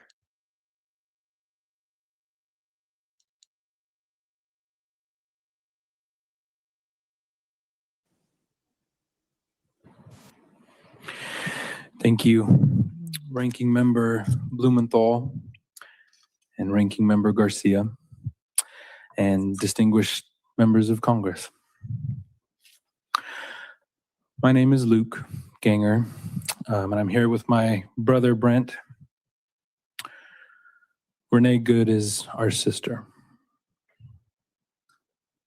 We're here on behalf of Nay's big family and those who loved her. We're here to ask for your help. I was talking to my 4-year-old last week when she noticed I was not doing well. I had to come here today and talk to some important people.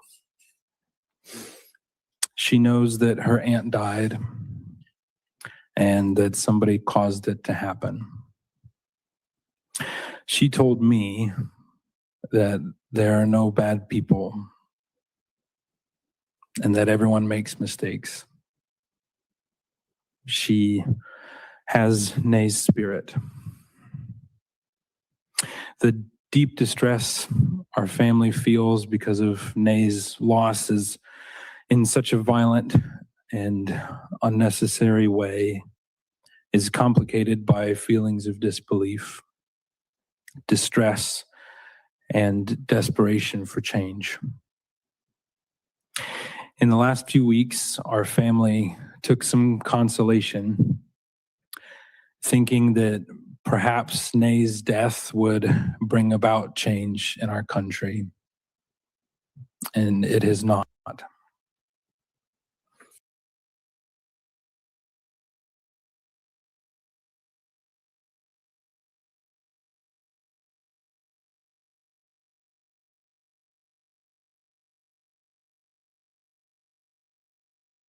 Demand transparency and accountability.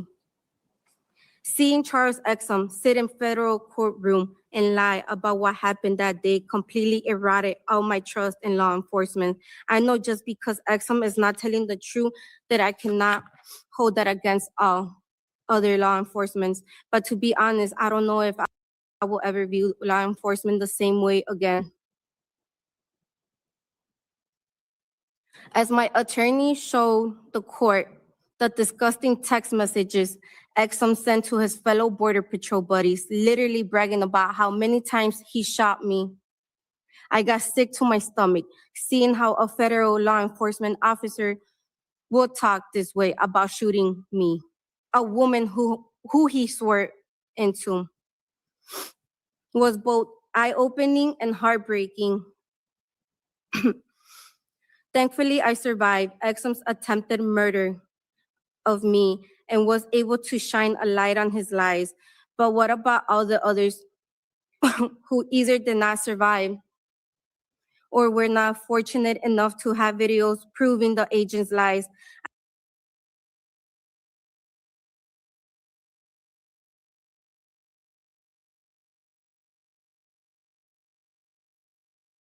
Out of Genoa Don. Apparently you can go from 0 to a complete site in just a second.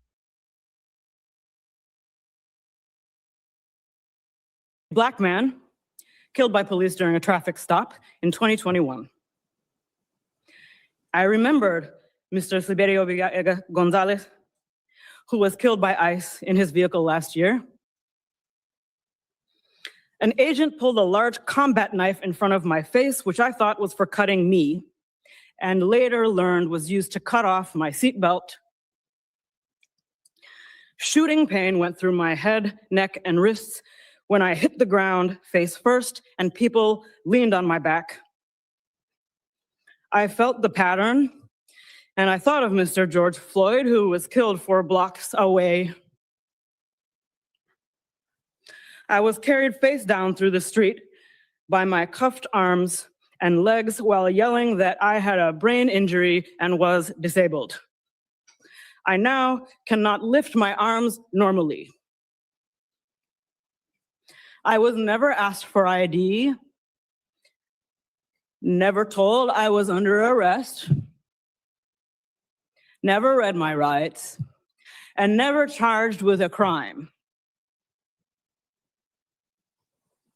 Approaching the Whipple Center, I saw Black and brown bodies shackled together, chained together, being marched by yelling agents outdoors. I continue to hear the word bodies because that is how agents refer to us. We're bringing in a body. They're bringing in bodies, 7, 8 at a time. Where do I put them? We can't use that room. There's already a body in there. You have no reason to believe you will make it out alive if you are already being called a body. Agents repeatedly had to stop and ask how to do tasks. I received no medical screening, phone call, or access to a lawyer. I was denied a communication navigator when my speech began to slur. Agents laughed as I tried to immobilize my own neck. I asked for my cane and was told no, pulled up my arms and prodded forward in leg irons by agents laughing and saying, "Walk, you can do it, walk." Agents did not know if the facility had a wheelchair. When I was finally placed in one to be taken to interrogation, an agent taunted, "You were driving, right? So your legs do work." I pleaded for emergency medical care for over an hour after my vision had become blurry, my heart rate went through the roof, and the pain in my neck and head became unbearable. It was denied. When I became unable to speak, my cellmate pleaded for me. The last sounds I remember before I blacked out on the cell floor were my cellmate banging on the door, pleading for a medic, and a voice outside saying, "We don't want to step on ICE's toes."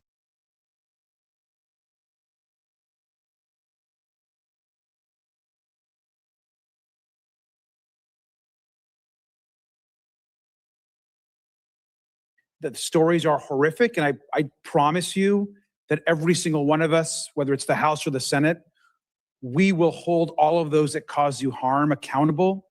You all deserve justice and you deserve peace. And it's horrific that anyone in our country has to go through what you have all been through, and I'm so sorry. We know that they're calling some of you and Americans across this country terrorists and anarchists. And I want to be clear that President Trump and his administration continue to lie about what they're doing over and over again. I want to start with Ms. Martinez. You shared a heartbreaking story, and I just want to go over some information on the record again to be very clear. You were shot 5 times, which is terrifying and horrific. Your own government called you a domestic terrorist, is that correct? Correct. And you're not a terrorist, of course, correct? No, I'm not. You're a teacher, is that right? Yes, correct. You were convicted of no crimes, is that correct? Correct. Have you ever been convicted of a crime?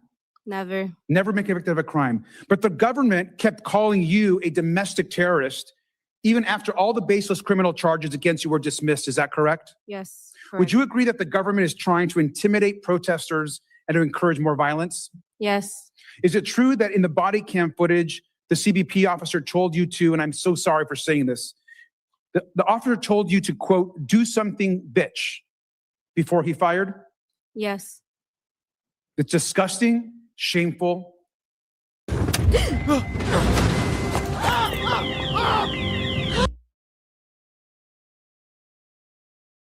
It's worse.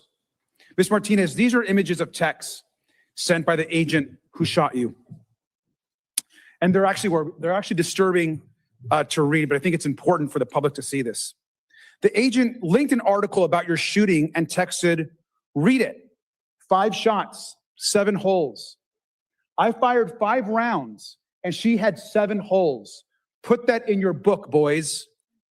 Oh, well, it is what it is. Shit happens. This is someone that works for the United States government. I fired 5 rounds and she had 7 holes.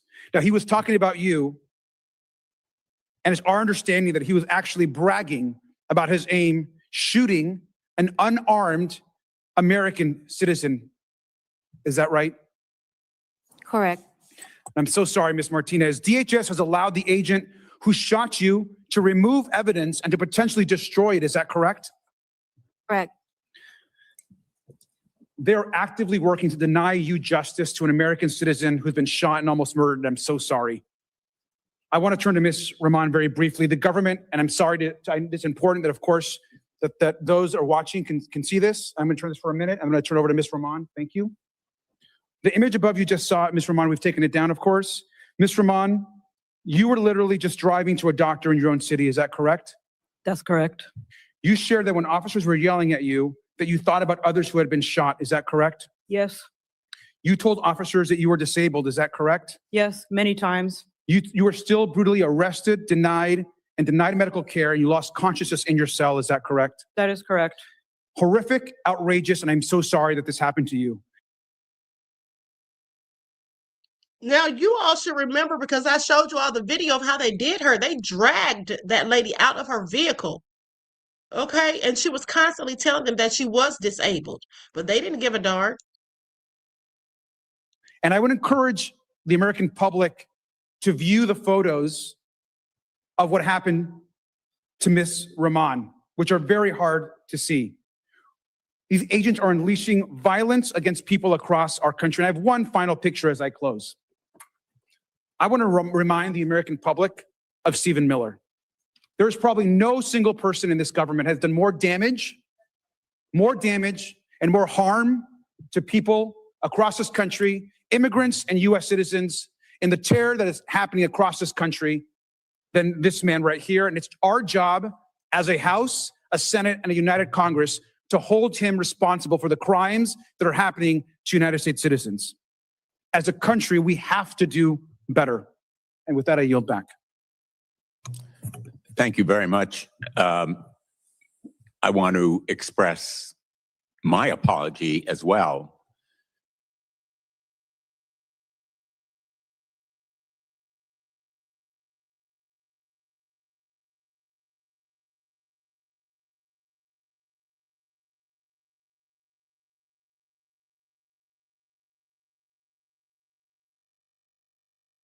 That effect. Ms. Martinez deserves justice. Ms. Rahman deserves justice. Mr. Rascon deserves justice. The people of our country deserve better. Thank you all. Thank you, Senator. Next up, we have Representative Brown. Thank you. Law enforcement has 2 very straightforward goals: keep people safe and build trust in our communities. Yet somehow, President Trump has managed to weaponize ICE and CBP in a way that has shattered trust and made entire communities more dangerous. What we are seeing right now is not normal. It is not acceptable, and it is not right. In just the first month of this year alone, 2 U.S. citizens, Alex Preddy, an ICU nurse at the Minneapolis VA, and Renee Good, a mother, were killed by federal agents. As if that weren't bad enough, top administration officials like J.D. Vance and Kristi Noem rushed to publicly justify those killings and slander the victims. Just weeks earlier, Keith Porter, a 43-year-old father, was shot and killed by an off-duty ICE officer in Los Angeles. And nearly every day since, Americans have watched footage of masked federal agents dragging people from cars, menacing peaceful protesters, tear gassing neighborhoods, harming bystanders, including babies, and ripping children from their parents. These are not one-offs. These are not honest mistakes. These are predictable results of an administration from the president on down that uses disgraceful language to dehumanize immigrants as criminals, rapists, and invaders. And it is the result of a regime that prioritizes quotas over judgment, intimidation over restraint, and political theater over human dignity.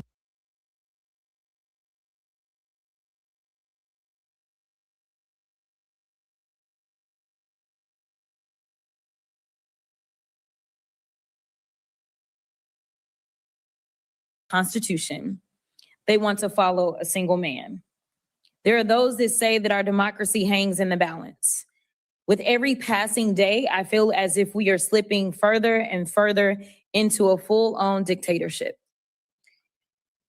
When we live in a country where a journalist by the name of Don Lemon can be arrested, or Georgia Fort can be arrested, when we live in a country where a 5-year-old little boy, Liam Ramos, can be thrown in what looked like a penitentiary, because I did go and see him at Dilley facility. And the reality is that Liam's picture went viral. But there are so many children that are rotting away in that facility. And it seems like nobody cares. When we see what happened to Alex and Renee, and my colleagues are silent or they're in defense of what took place, I start to wonder, what is our purpose? If we are sitting here and we are seeing our Constitution desecrated at every single turn, and then when we have an opportunity in the minority as Democrats to say we are going to stop this because it's not working out very well for the Republicans. In my state of Texas, they just flipped a seat where it swung 30 points.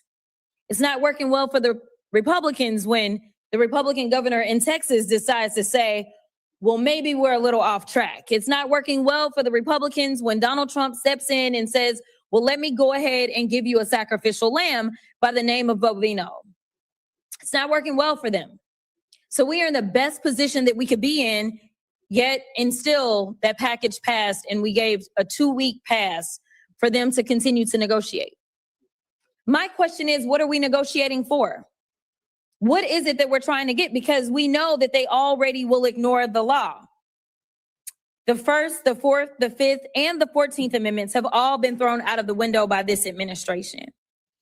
So, Mr. Stoughton, DHS's internal use of force policies are supposed to be guided by constitutional protections under the Fourth Amendment. Do you think that we're seeing that? The policies on paper are fairly good. I do not see those being translated into practice. In fact, we know that the opinion that was written by the judge that ordered the release of Liam and his father, it says this case has its genesis in the ill-conceived and incompetently implemented government pursuit of daily deportation quotas, apparently even if it requires traumatizing children. This court and others regularly send undocumented people to prison and orders them deported, but do so by proper legal procedures. Apparent also in the government's ignorance of an American historical document called the Declaration of Independence, 33-year-old Thomas Jefferson enumerated grievances against a would-be authoritarian king over our nascent nation. Among others were, he has sent hither swarms of officers to harass our people. He has excited domestic insurrection amongst us, for quartering large bodies of armed troops amongst us. He has kept amongst us in times of peace standing armies without the consent of our legislature. Okay, I'm going to stop right there because we know that he's been doing all of this stuff without congressional approval. Trump thinks that he's above the law. He wants to just get rid of the Constitution. Okay, at the end of the day, they have basically told ICE to violate the Constitution. Okay, Not uphold it, but to in fact violate it. Okay, please pay attention. Now, Vince I Am from the UK says, Queen, you warned us about this before, and it's here now. Protesting will not be allowed, and it looks like martial law is already being implemented by the Frozen crew, allegedly. Exactly, beloved. Exactly. Okay, that's exactly what's going on here. Okay? And this is why I have been telling you all this. Now, with that all being said, let's go to the footage of how some of these children in ICE custody, how this is all looking, because I wonder, what are they doing with these children? I have so many questions. Okay, I have so many questions. Because here's the thing. Because why are they sending pregnant minors to these concentration camps that they call detention centers in Florida? What are they up to? And the things that happened in the Epstein files, I just want you all to know they're still happening right now, even as I speak, even though people are being exposed, they're still happening because here's what they have to do. They have to continue to give these sacrifices to their God who is bald so that they can maintain power. So now they're even more desperately doing these things, in my opinion. Okay, so now let's go to this next clip.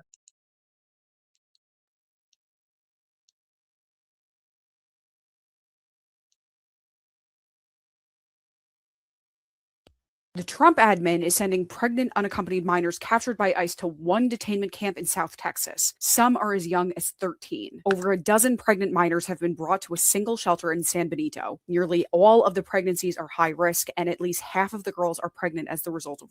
Usually, unaccompanied minors, even if they're pregnant, are put with the Office of Refugee Resettlement or ORR shelters or foster homes that are prepared to care for them. There are dozens across the country, and yet they're all being sent to just this single one. Why? So that they can't get abortions. According to ORR sources, government officials, migrant advocates, and attorneys who worked with the California and Texas newsrooms as part of a 6-month-long investigation, it's a specific, calculated move. Since Texas's abortion ban passed, obstetric and maternal health quality in the state have plummeted. Many women are in care deserts, hours away from quality care, and are at higher risk for complications, sepsis, and maternal and infant death. Childhood pregnancies are even more high risk. Many of these children who made the dangerous journey to the U.S. were contracted sexually transmitted infections, had no prenatal care, and are now detained. Sources from inside the shelter report subpar care from staffers and that better equipped options were offered outside of Texas, but the order to send the girls to San Benito remains in place. The Trump admin is sending. Now you have to ask yourselves, why would they be doing this? And if they don't want them to have abortions, as she seems to think, why would that be? Because we know they don't care about those people. It's not like they want to save their babies. We've heard stories, and I've reported stories to you of babies almost dying in those facilities. Okay, so why would they want to bring those pregnant children one place? Well, if you ask me, we already should know. It's in the Epstein files. Okay, how old was the youngest Epstein victim? Still attached to the umbilical cord. What did they do to it? They ate it.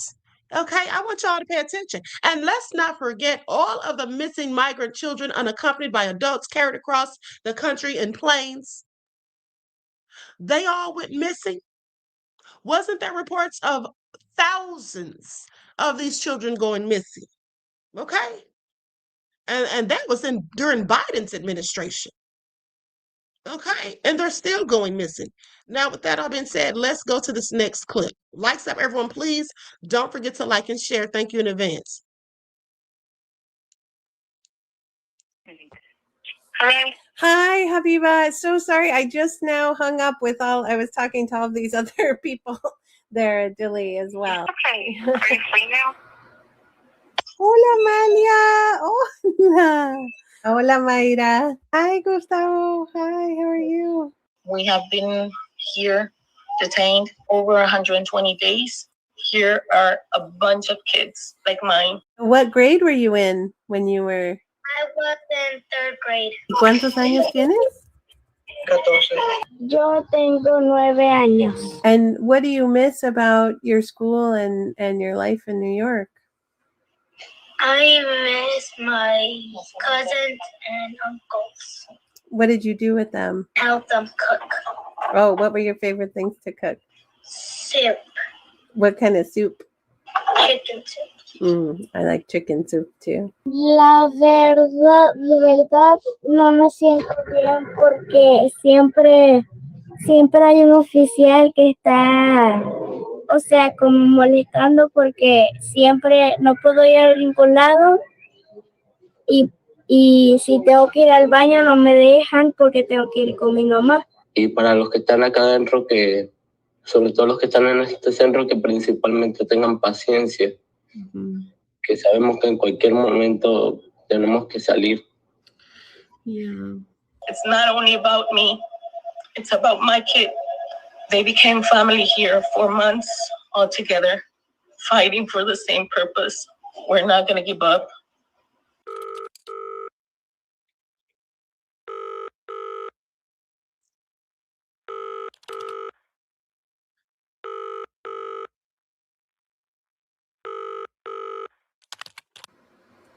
Thank you for using.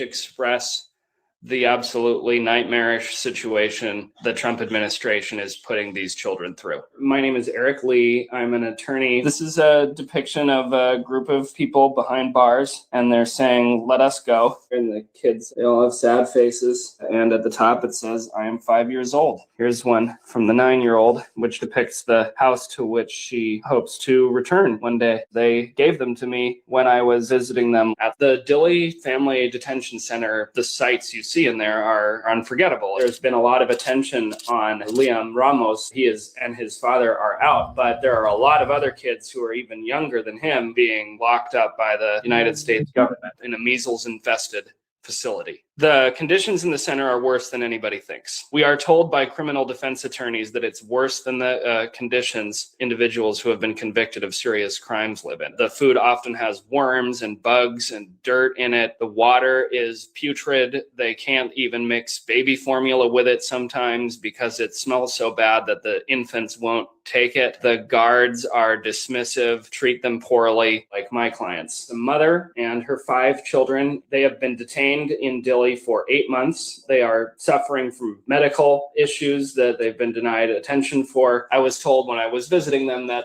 one of the 5-year-olds has a recurring dream where she's being chased by an animal and she can't get out because she's in a cage. They are in detention not because of anything that they did. Their husband/father is on video carrying out an attack on a peaceful pro-Israeli demonstration in Colorado. The immigration judge determined that the family did not know and also should not reasonably have been able to learn what the husband was planning. The fact that the Trump administration has targeted this family is a type of collective punishment only carried out in police state dictatorships. The Dilley Detention Center was repurposed for child detention by the Obama administration, but the Trump administration is carrying out a deliberate policy of causing harm to detained children, kidnapping children illegally off the streets, punishing children like the family that I represent for something that somebody else did.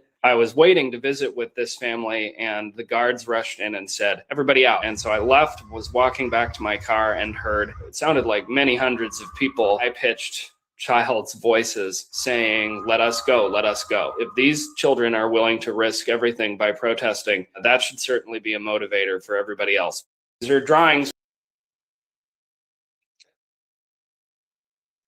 This is absolutely heartbreaking and outrageous, okay? Absolutely heartbreaking and outrageous. These are children. They don't deserve to be treated this way. I wouldn't treat a dog that way. The little girl said they wouldn't even let her go to the bathroom. Let's not mention the food that is so disgusting that most of them can't even eat it. And how even if they do, they throw it up after. Mally C says, "Queen, you got to check out the Handmaid's Tale. It seems like where this country is headed." Honey, this country is already there. I have seen the Handmaid's Tale. It's on Netflix for anybody who hasn't seen it. At the end of the day, yes, the things in the Handmaid's Tale are absolutely happening right now. Okay? So with that all being said, thank you for the information, beloved, your insight into the topic and your contribution to the channel. I appreciate you. Peace, love, and blessings. Okay, this is all so disgusting, honey. I'm just so annoyed at this point.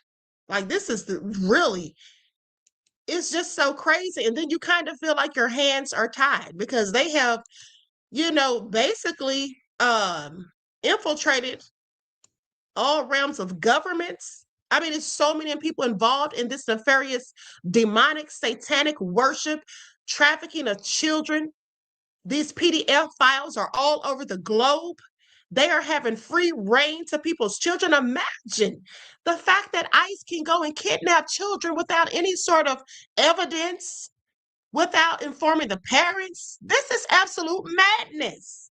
This is 1945 Germany. And if I find out this information that I got today is true, y'all are gonna be, if y'all don't get your stuff together and start planning and preparing, because if this stuff that I have right now is proven true, and I hope that it isn't, but if this does turn out to be true, this is already letting us know that the Holocaust is right here in America, okay? And it's going to be on the minorities in the population, and that means us too. Okay, please don't be fooled. And one of the things I wanted to show you all in that shadow meeting by the Democrats, I don't know, I forgot to put the timestamp. I forgot to write down the timestamp, but I was trying to find, and I'm going to find it later and I'll show it to you. But I was trying to find the timestamp for the Black woman who testified there, how they kicked in her door, trying to intimidate her and her children.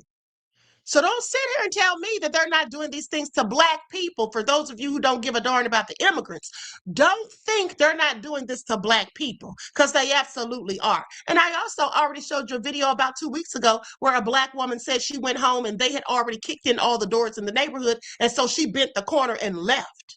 Didn't even go into her own house.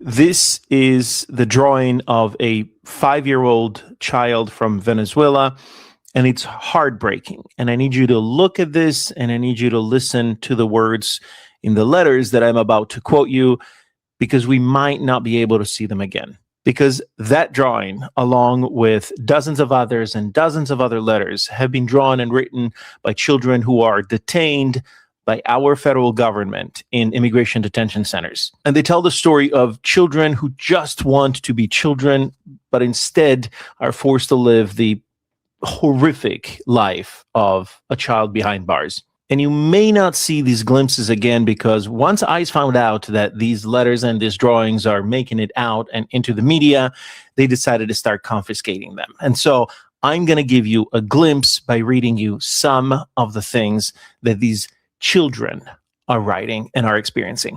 A 9-year-old child from Venezuela who's been in prison for 50 days said, "I miss my school and my friends.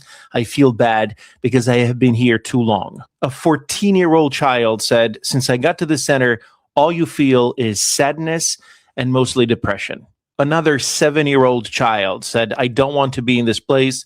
I want to go to my school." A 12-year-old who's been detained for 60 days that said that going to the doctor and the only thing they tell you is to drink more water. And the worst thing is that it seems that the water is what makes people sick here. And this 9-year-old from Colombia who has been detained for 113 days wrote, "Me in Delhi, I'm not happy.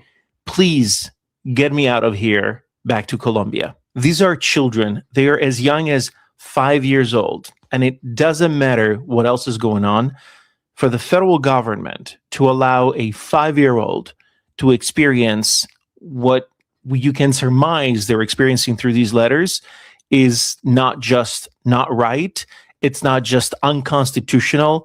It is inhumane. And a government that does this to a 5-year-old is bad enough, but a government that also seizes the letters and drawings so that those voices of pain do not make it past the walls of the prison is unconscionable. Okay, let me read this comment because I feel like True Snow's throwing me a subliminal because I'm the one saying what I said. People need to stop worrying about what these others have going on and worry about themselves. If you're talking about me, honey, you can get the hell out of my chat. Okay, that's what you can do if you're talking about the queen, because that's what it sounds like because of what I just said. At the end of the day, as I said, and I'll continue to say, if you are too stupid as a Black person to understand that these things absolutely are happening to people who look like you, then I don't know what to tell you. But don't get upset with me about my opinion and how I feel about the situation, because everyone in this chat and within the sound of my voice is free to believe and think however you may. I'm not telling anyone that you have to agree with anything that I say, but don't come on here trying to throw subliminals, okay, being disrespectful. If you have something to say, say that. And if you need me to drop the link, then request it, because I absolutely will. But at the end of the day, don't sit up here and try to throw me no darn subliminals, because I don't like when people do little side-handed stuff. Okay? Don't be a coward. Stand on all 10. Okay? That's what you can do. That's right. Mr. Bob the Cat Thing said mixed people too. Exactly. Okay? Now, with that all being said, let me continue. Talking about worry about themselves. I am worried about myself. I'm also worried about Black people, and I'm also worried about children specifically. Okay? Anywho, let me continue. So now that we know all this mess is going on, question is, what are we going to do about it? I've been telling you all that they're supposed to be calling for a protest on the 7th of March. I would advise everyone who cares, to do whatever you can to protest. If you can't do one thing, do another, because I've told you all there's a myriad of things you can do. Okay? Listen, at the end of the day, this is all of our problem at this point. Now, in the beginning, it looked like ICE was targeting only the immigrants, but I always told you all from day one. Once in the chat, if you all remember me telling you this, I told you all from day one that this is going to affect Black people too. Did I not tell you that? Did I not tell you that? Okay? At the end of the day, these people are nefarious. These people have no souls. These people are the devils that the Bible speaks of. That's right. Jay Great said you can protest with your wallet. Okay? Absolutely. So anyway, with that all being said, let's go to this last clip, and then we're going to talk about T.I. and 50 Cent. I'm not going to play the song because YouTube hates on the Queen so bad and shadow bans the Queen so much that I posted a TikTok where I was playing T.I.'s diss song to 50 Cent, because other people have posted it on YouTube. And so I posted it and they blocked it after about maybe an hour or two or whatever. And so when I reached out to them to see why they blocked my video, but they didn't block anyone else's, they said, oh, well, we can't discuss other people's information with you. I said, I didn't ask you to discuss other people's information. I asked you why you specifically blocked my video and not anyone else's. Then they went to try to tell all these ignorant lies that just further ticked me off, and then said that they would have, I asked to speak to their supervisor, which they said they weren't available. I said, then let me speak to any supervisor. And then they said, oh, well, they'll reach out to you via email. Okay, I'm being shadow banned, and I have been being shadow banned for 6 years now. And if you want to know why, then let me tell you, for those who missed it. I started talking about the stuff that's going on in the Epstein files 6 years ago. I started talking about the stuff that's going on in the Epstein files 6 years ago. Now, I wasn't talking about the Epstein files, but what I was talking about was Hillary Clinton's emails, because some of the same things are in there. Only thing is, they spoke in coded language, but I knew what they were talking about nonetheless, because I had been researching child trafficking, the A Chrome, and y'all know what I'm talking about. Starts with an A, ends with the word Chrome. I have been talking about the reading and researching for years, the consumption of that, how these people want to drink blood, how they do nefarious PDF filing things to children. SRA, satanic ritual abuse. I have been doing those. I have been researching this for years. I told you all that I actually spoke with this woman years ago who told me what they do when they do these sacrifices. She came from a family of Satanists. She told me there's thousands of families of these people all across this country and other countries as well. She told me all about the satanic cults. Okay? So with that all being said, that's why I'm shadow banned. Not to mention right before the pandemic, and yes, I said pandemic, I had a dream about it, and I told you all about the dream, and I told you all what was coming, and I also told you they were going to have a venom, okay? And I said that I didn't think that we should take it. So yeah, that's why the Queen Shadow Man, I've been saying these things. Some people are just finding out about it, but I've known this stuff for at least a decade. Now let me continue. Has been watching the president of the United States pitch a temper tantrum because he did not win the Nobel Peace Prize. He's mad at Norway. He's mad at the winner. He's mad at the Democrats. He's mad at Obama. He's mad at everybody because this man will never be filled up. He is incredibly broken. And he is in the epicenter of the Epstein files. And so now what he's going to do is what all Republican presidents always do, take us to war in the Middle East, pop up this headline, bombshell report reveals Trump positioned for all-out war with Iran by Saturday. Needless to say, I think the polling is 80% of Americans do not want to go to war with Iran. The only people who want this are Benjamin Netanyahu. Some tidbits online that I'm seeing, I don't know if this is substantiated, but the Ayatollah, I think he said that he has video of Trump on the island. And then people have also said, okay, well, you know, Netanyahu has videos too, because Israel's all over the Epstein files. And so we have a completely compromised president who doesn't want the country to know about all of his doings on in the Epstein files. So we're going to go to war with Iran. It's just so maddening. It's Now, when I told you all that Trump was going to take us into war with Iran, when I told you all that last year, please pay attention, I also told you why he was going to do it. I said he would do it at the behest of the country she just mentioned, because they have smoke with Iran. The U.S. didn't have any business messing with Iran for what? But see, that's how you know who's really running stuff. Okay, I told you all that last year, but let's continue. so maddening. It's so infuriating because I too have read that online on several different spots about compromising information that Iran's going to release. But my thing is, when I look at this, I think Donald Trump, he's a titty baby about the Nobel Peace Prize. He has diminished capacity. He is in cognitive decline. He should not be in charge of a pet, much less starting a war. And then you have the Secretary of Defense, who is almost, if not more, a bigger moron.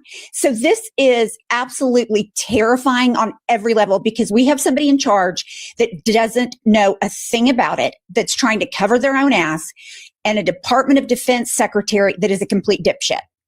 And also, we have a president and a Congress that always does what Benjamin Netanyahu wants first, and then deals with America and Americans' lack of health care, the grotesque national deficit, the injustices of the Epstein files. But we always tend to do whatever Benjamin Netanyahu wants us to do. And it's such a moral failure of both parties. And there is some rare bipartisanship consistently in the House. It is my opinion that Hakeem Jeffries needs to step down. He is compromised by Palantir. He's compromised by AIPAC. He's a feckless, ineffective minority leader. And Ro Khanna consistently is able to speak out for working class Americans and is even able to find bipartisanship support with Massey. And this is ultimately what Americans want. Even it's not like we want to wake up and just hate on Republicans. If Republicans and Democrats can do something together to prevent us from going to war, then we all obviously would want that. Pop this up, Kylie. Thomas Massey retweets Ro Khanna. Ro Khanna says, Trump officials say there's a 90% chance of strikes in Iran. He can't without Congress. At Representative Thomas Massey and I have a war powers resolution to debate and vote on war before putting U.S. troops in harm's way. Thomas Massey retweets it, reiterates that you can't just go to war. You have to go to war with the approval from Congress. Now, with that all being said, beloveds, Trump's not going to war with Iran by Saturday. He's not going to do any damn thing because now that they told him those hackers got his info, he's not going to do anything. And now, even though the other people that he's supposedly maybe working for, even though they supposedly have things on him, well, here's what. They're not going to drop their receipts on him because they need him to keep doing what he's doing. So if anybody's going to actually drop the receipts, in my opinion, it would absolutely be Iran. Okay? So Trump's not going to do a damn thing on Saturday. Trust me when I tell you. And if he does, I will be absolutely shocked. Now, Mally C says, I watch from a different channel that some of the new detention facilities have disintegrators built into them. You mean incinerators? Yeah, that's the news I wasn't going to share, beloved, because I haven't found anything to confirm that. In fact, they're saying that it's debunked, but they could be lying. So I'm going to research that. But now since you brought it up, let's get into it. So they are saying that there are incinerators, okay, being put at the ICE concentration camps that they call detention centers. Okay, that's what they're saying. And so since you brought it up, and thank you for your insight to the topic and your contribution to the channel. Also, thank you for being respectful enough to say a different channel, but not say the name of the channel. Because I don't promote channels on here unless it's a person that I know personally. Okay. Or someone who has very, very thorough information that I follow. I may not know them, they may not know me, but if they have very good receipts, like Ben Masalis, I don't know him personally, but I will shout him out because of his due diligence. And here's the thing. He's always been going in on Trump before Trump was even in office. Okay, so now with that all being said, since you brought that up, let's go to the footage. I might as well just go to the footage at this point. But again, I'm not saying this is substantiated. I will be doing my due diligence tonight to see if it is any truth to it.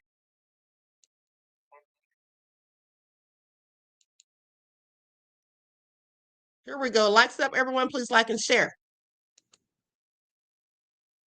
And I absolutely believe that it's true.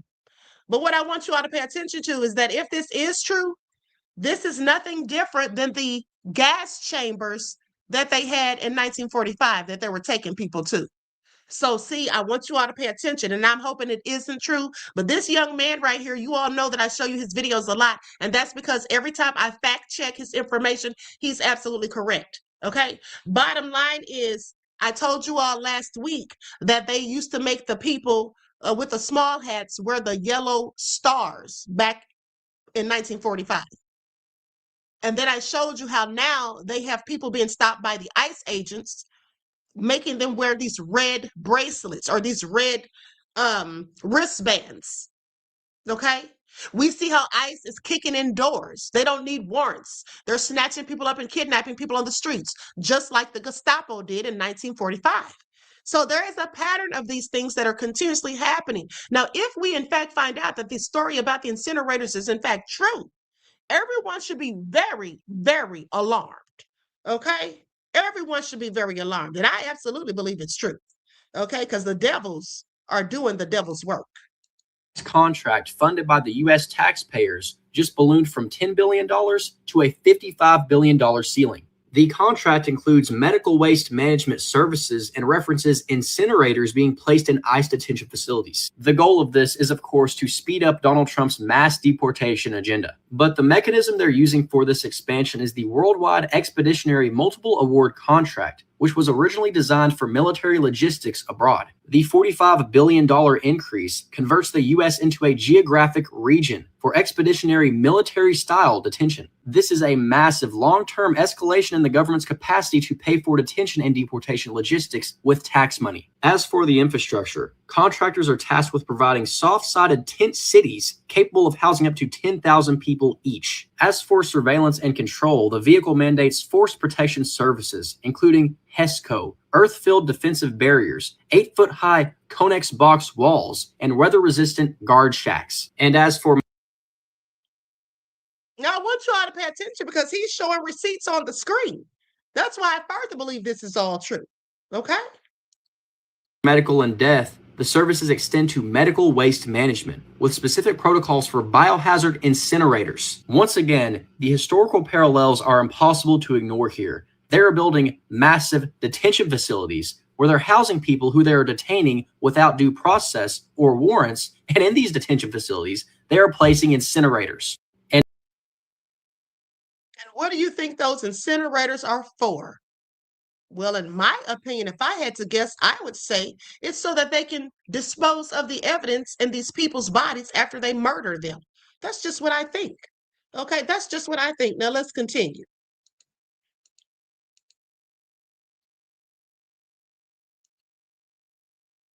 Incinerators. You guys don't think this is it? Not like what they did to them with the showers?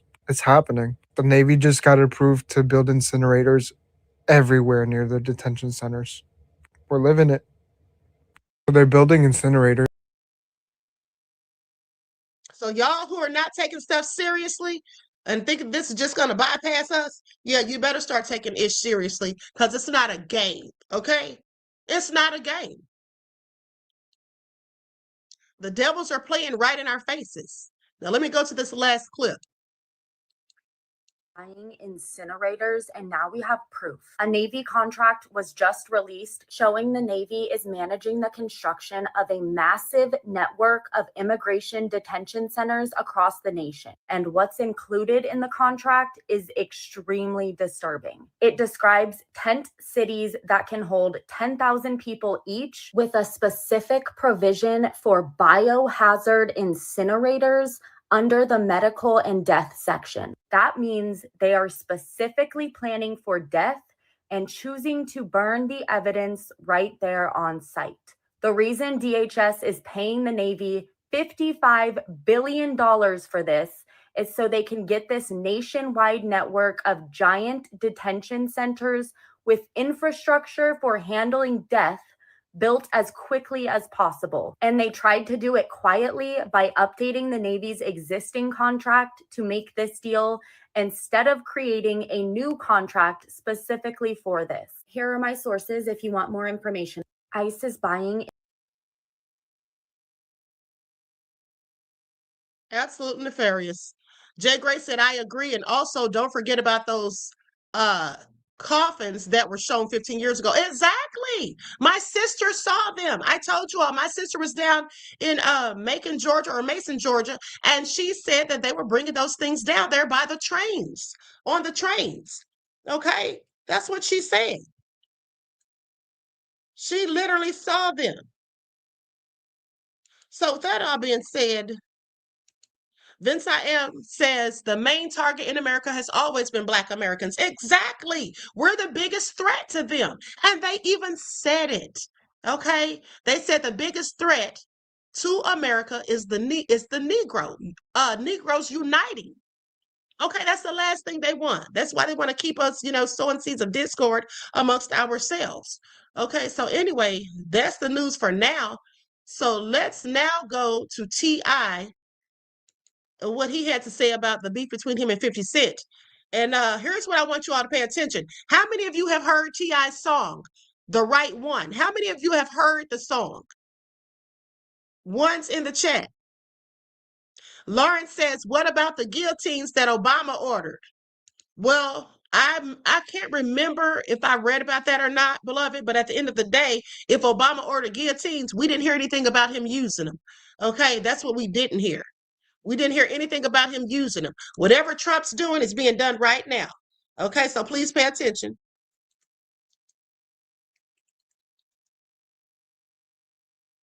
Hold on. I'm checking something really quick.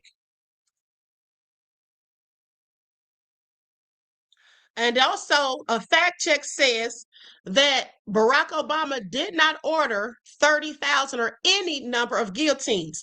The claim that the U.S. government purchased thousands of guillotines for mass executions is a long-standing debunked conspiracy theory. And it has to have been debunked because, like I said, we never heard anything about him doing any such things. So that had to be just a lie and rumors. And we should know that because President Obama was Black, of course they lied on it.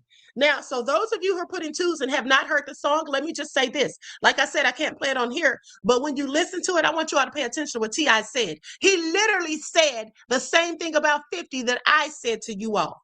I told you all that 50, we need to cancel him, okay? Because first of all, I told you all, he doesn't ever say anything. He never trolls or goes against the people who do not look like him. He only ever targets Black people. And think about all the people that he falls out with. He fell out with Diddy. We know why, but he also fell out with Ja Rule. Okay, he's fallen out with so many people. He's had beef with Fredro Starr. Okay, he continues to have beef with all these Black people. Okay, Nessa G said she been canceling. We all need to collectively cancel him. Stop supporting this man. He is friends with Trump. How do you think he was able to say that he was going to call Trump and tell Trump not to pardon Diddy? He has to be cool with Trump to even think that he could do such a thing. Okay, please pay attention. Now, with that all being said, I'm going to share my screen. And of course, I have to use an overlay because this is Gillian Wallow's podcast.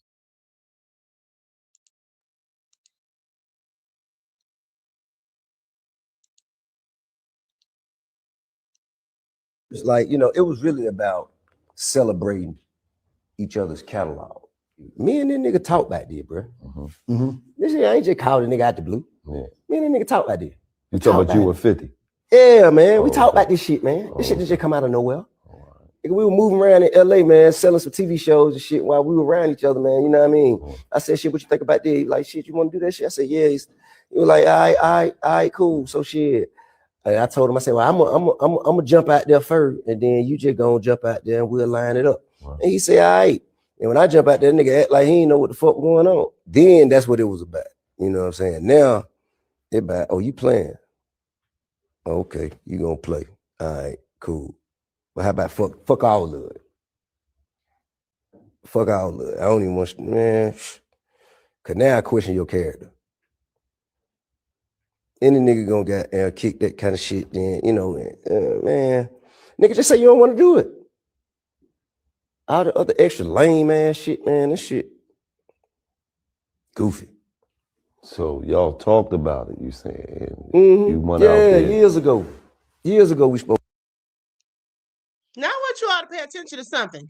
I want you all to pay attention to how Gilly and Wallow are not really saying anything. Gilly almost seems uncomfortable, like he's trying to watch what he says. He keeps asking T.I. dumbass questions like, so y'all talked about it. He just told you they talked about it. And then when T.I. first told him they talked about it, Gilly said, so you and 50? Who else? That's who he's talking about. So with that being said, why is Gilly acting like that about 50? Well, I'm going to show you in a minute. Because he don't want no But smoke I think with it'd be a 50, great neither does battle, Wallow. though. I think, Man, that shit ain't gonna happen. That shit ain't gonna happen, man. I don't want to stand on stage with him. I have no interest in standing on stage with that nigga. I don't respect him. Okay, so first. Now, watch this. Likes up, everyone, please like and share. Thank you in advance. Let me go to this clip. Now, this is a clip of 50 from 2024 when he was on their podcast. Now, I don't really care what they're talking about, but I want you to pay attention to what 50 does at the end. And they didn't even say anything because I would have kicked his behind right off my podcast, or I would have cursed him out or going in him. I would have said something. I just know how I am. Appreciate We gotta get out of here. Renee, we gotta get out of here. man. Make sure y'all cop everything that's Everything up you got there. going on, man. Yeah, me. Check out all the series, Brands, everything that yeah, come on. me. 50 Action is coming when? When is 50 Action coming? It's coming It's free. out. All Coming free out. content. Free TV. Free TV. Well, man, we appreciate We gotta Phil. get out of here. Renee, we gotta get out of here. We gotta man. shoot Make love. sure y'all cop everything that's Everything up you got there. going on, man. Yeah, me. Check out all the series, Brands, everything that yeah, come on. me. 50 Did y'all see that? Hold on. Action is coming when? When is 50 Action coming? It's coming free. out. All Coming free out. content. Free TV. Free TV. streaming. Did anybody notice that? Did anybody notice that? Did y'all see it? Did y'all notice? Danger said Gilly's scared. Yeah, I think he is. Did y'all notice that when Gilly went to shake 50's hand, 50 put his hand down? He didn't want to shake that man's hand, but you're sitting there on his podcast. He shook Wallow's hand, but he wouldn't shake Gilly's hand for whatever reason. And then Gilly just starts fumbling with that red bottle sitting on the table, okay, to play it off. Pay attention. I'm going to roll it back. Come on. Yeah, Renee. Well, man, we appreciate We gotta Phil. get out of here. Renee said we gotta get out of Believe here. that, We gotta man. shoot Make up. sure y'all cop everything that's Everything up you got there. going on, man. You hear me? Check out all the series, Branson, everything that you come hear on. me? 50 action. Okay. Who does that on somebody else's podcast? So if you don't like me, that's fine. But don't bring your behind on my platform. Okay. Now, I want to also reiterate that not only is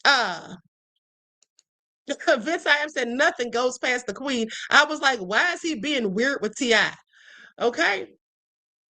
Exactly. And that's why I put two and two together. Now, listen, I want you all to pay attention to something. Not only is 50 petty as hell and just so childish and stupid, he acts like somebody in high school, if you ask me, like the bully in high school. He literally bullies people. But here's the thing. I want you all to pay attention because you are the company you keep. Because Tony Yayo is just as stupid as 50 Cent. Okay, watch this. You all saw the thing about them getting into it with Ja Rule, right? They got into it with Ja Rule on the plane. Did you all see that? I'm about to show the footage at the end of the day. I didn't report on this at the time, but now that 50 and T.I. are into it, it's all relative. Okay, so I'm going to share my screen. Now, this is the start of it all. So supposedly... Hold on. So supposedly Ja Rule got onto the flight, and of course they had beef years ago, decades ago at this point, okay, like at least 20 years ago, right? So who's thinking y'all are still mad? We're grown now. Why are y'all still mad? But clearly they are, because they said when Ja Rule got on the flight, he saw them and he was like, hey, y'all good? He was like, what's up? Y'all good? Speaking to them, not being confrontative, okay? Not trying to confront them, but just saying, are y'all good? And speaking. And they started talking ish. Because they're just like 50. Ass job on the plane. Trying to punch suck ass up. You fucking sucker. Y'all on the plane. Niggas say SMD.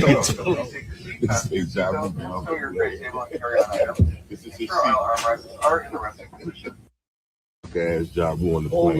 Trying to punch suck ass up. You fucking. Okay, these are the games they play, but hold on. Because I guess they effed around and found out because Ja Rule stood up, and here's what he said. Yeah, Denise said it was so ridiculous. Claudette said foolishness. Exactly. How old are y'all? Aren't y'all all middle-aged at this point? Now, this is where Ja Rule just got up. Let's shake. Come on. Let's shake. Let's shake. Let's shake. Let's shake. Let's shake. Come on. Let's shake. Let's shake. Let's shake. Okay, so when Ja Rule stood up, they didn't say anything. They got quiet, basically. And at the end of the day, they didn't want any smoke. Okay? What they thought they were going to do, in my opinion, was talk trash to that man and try to punk him out. But he stood up. Okay, and then they didn't have nothing to say. And then here's how you know that's what they thought, and how you know they act so childish. Because Tony Yayo was on a video, and I think he was on Vlad, and I'm going to show you a clip of him. But on one clip, he said he better be glad 50 wasn't there. Ninja, why does he have to be glad 50 wasn't there? You weren't there. Okay, if you wanted to get busy, then why didn't you? Is 50 your bodyguard? Talking about he better be glad 50 wasn't there. Sounds like a little girl saying, you better be glad my big brother ain't here. I'm going to get my big brother on you. That's what that sounds like. Okay, that's what they sound like. Please make it all make sense. Okay? Please make it all make sense, but let's continue.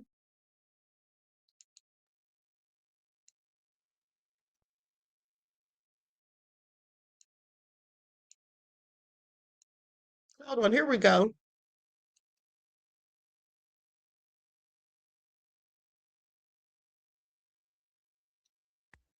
All right, we got an alternate angle of the Ja Rule, Tony Yayo, Uncle Murda beef on the plane. And I got to say, this angle shows an entirely different story. So the initial footage, which was from Anthony Yayo and Uncle Murda's phone, shows Ja Rule kind of getting clowned. And then, boom, we cut to him no longer in his seat. And they take his seat and they're laughing at him. And I was thinking to myself, there probably had to be a lot that went on between these two cuts. Something had to have happened for Ja Rule to get kicked off the plane. 50 Cent said he made a scene on purpose, said he would get kicked off. Well, now we have footage of that scene, and I kind of think it paints Ja Rule in an entirely different light.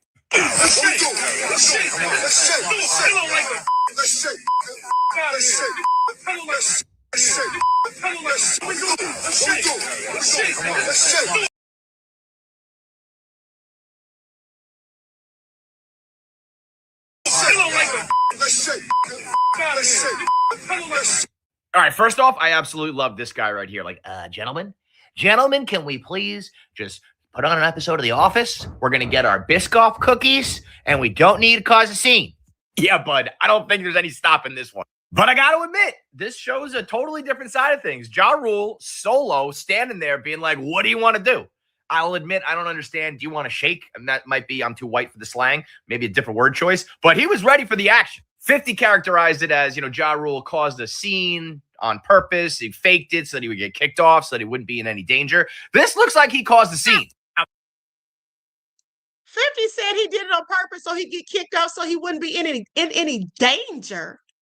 Like Ja Rule is scared of them. They're old and out of shape. Ja Rule is still physically fit. They said the other day that this dude looks like his body is aging backwards. Okay, please pay attention. The problem here for Ja is twofold. Number one, you're on this plane. Chances of anything actually happening, slim to none. Similar to being the guy who's like, hold me back, when you know there's not actually going to be any punches thrown. You cause a scene, there's enough people, you're in public, nothing's actually going to happen. That's Ja Rule on a fucking commercial airline. Second problem for Ja Rule is he just simply never gets the benefit of the doubt. Pretty much everybody always sides with 50 because he's funnier. He killed him in the rap game. It's just like the deck is stacked against Ja Rule. But if I'm being impartial here, I think Ja Rule handled this the right way. Like, Tony Yayo and Uncle Murda made their videos. They're very funny. They know exactly what they're doing. They went viral. They're running up the score, sure. But Ja Rule looked like he was ready for business. At the end of the day, as deep as this beef runs, I don't think any of these guys are willing to fuck up the bag, fuck up their money or business by getting in a fight or violent on a plane. So I don't think anything was going to happen. But Ja Rule at least put on the show like he was ready for it. It won't change things. At least I don't think so. I feel like this is just forever an uphill battle for Ja Rule that he can never win. But in this case, I think I'm giving the W to Ja Rule. All right, we got an alternate angle. Okay, now let's go to Tony Yayo lying when he talks about it on Vlad TV. Okay. Likes up, everyone. Don't forget to like and share. Thank you in advance.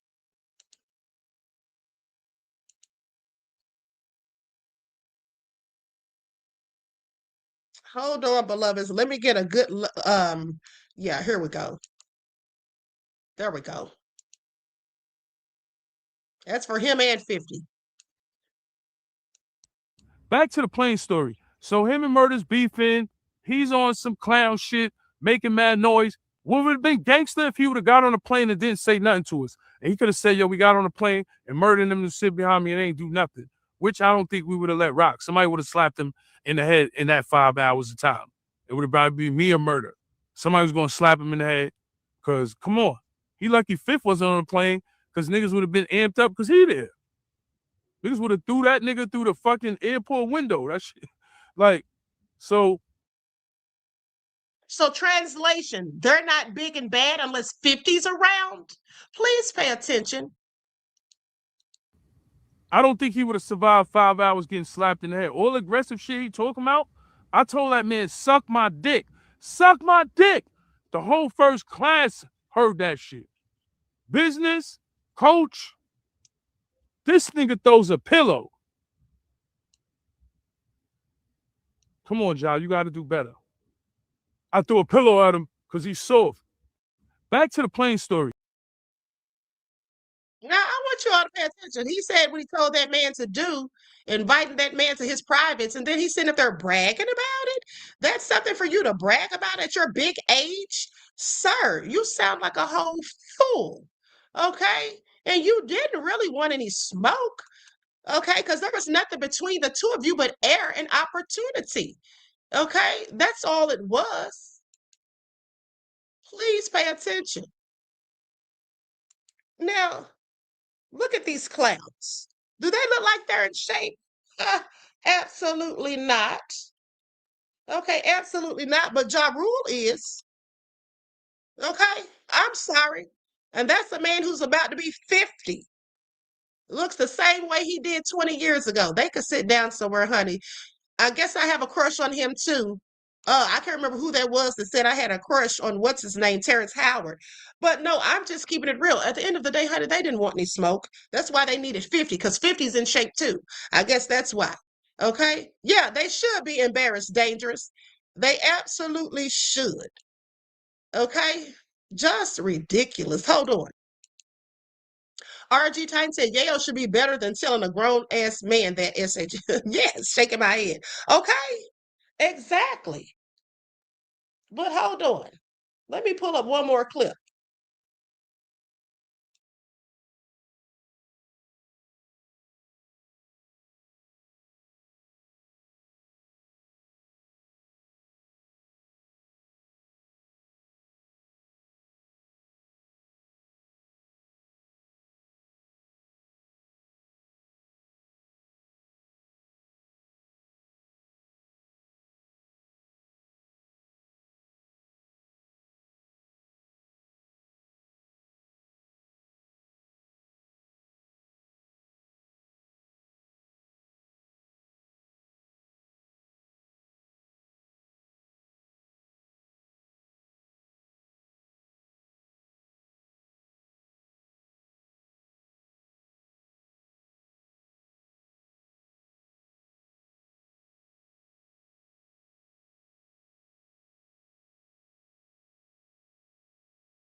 Hey, sorry I took so long, beloveds. I had to go to TikTok and find the video. Okay, because I forgot to upload it. Now, with that all being said, let's go to the clip. This is a report from Breakfast Club about why Ja Rule apologized for the plane incident. Hold on. And he didn't apologize to them. He was just apologizing to the public, I guess. So hold on just a second. I'm going to pull this up and then I'll get my overlay.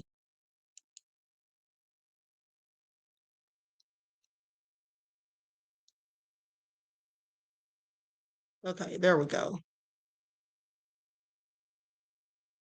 To just his family, his friends. Hold on. Let me put a better one on there because y'all know how they got me with Breakfast Club is owned by iHeartRadio. And they'll definitely hit you with something. Okay, so now let's go to it. And just everybody that saw that plane incident that went down between him and Tony Yayo and Uncle Murder. So he says, I'm not proud of my behavior. It's goofy to me. I'm a grown man about to be a proud grandfather, and I wish that video of me wasn't out there either. I don't like people taking me out of my character. So for that, I apologize to my wife, my family, my fans, my businesses, and investment partners. I want people to know that at the end of the day, I'm still a man, and I'm going to stand my ground. I don't start trouble. Thought that was very grown up of Ja Rule to do. That's what's up. Yeah. But in the meantime, Tony Yayo and Uncle Murder are still, they're talking about it. They have the real report that is out, and they're talking about things not ending, but also admitting that it was a bit immature. Let's take a listen.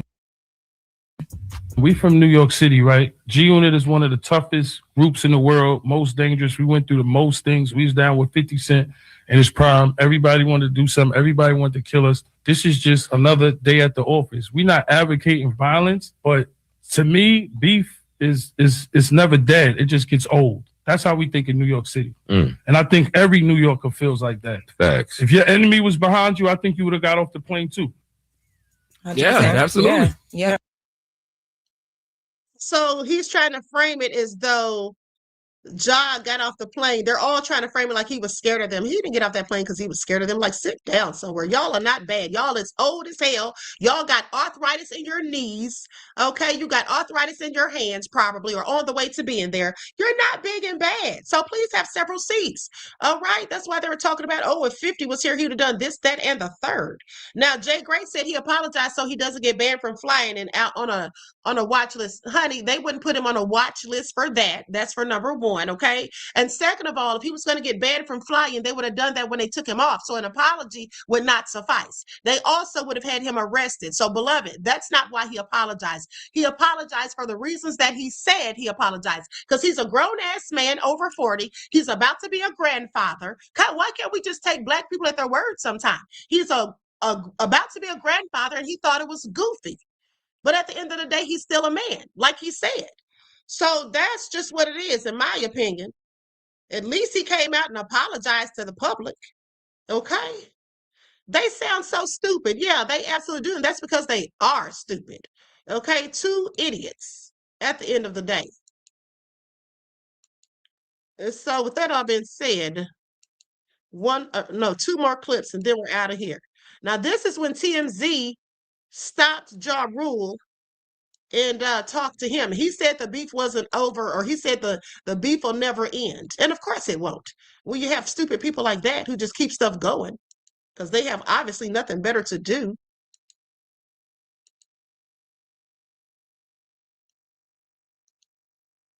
Thank you for even apologizing for the plane incident. But what made you apologize? I was surprised that you apologized. I'm a grown man. I know that's right.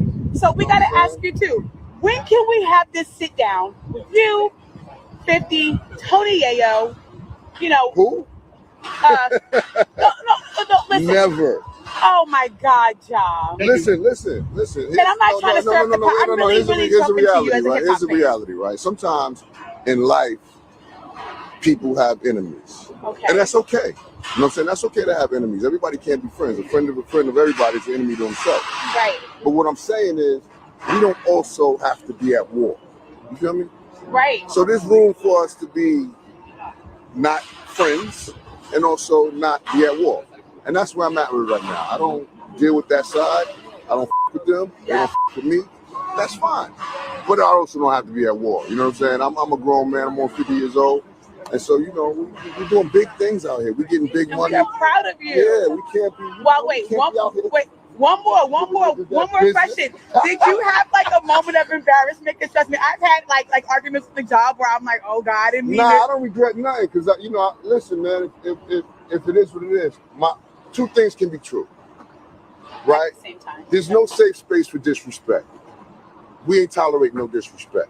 But also, there's a time and a place and a way you carry yourself as a grown man. We live by code, the gentleman's code. We appreciate you. Thank you for your time, John. Okay, so I have to agree with Ja Rule. First of all, that man has sons. Okay, so he's letting his sons know you don't let another man punk you out like that, and you don't speak up for yourself. Okay, you don't let someone just blatantly disrespect you and you just sit there and don't say anything. That's what he was showing. But also, he apologized because he knows how that looked. And at the end of the day, also, he has daughters. Okay. So now, with that being said, here's what someone pointed out that I thought was very interesting, because I honestly never thought about it.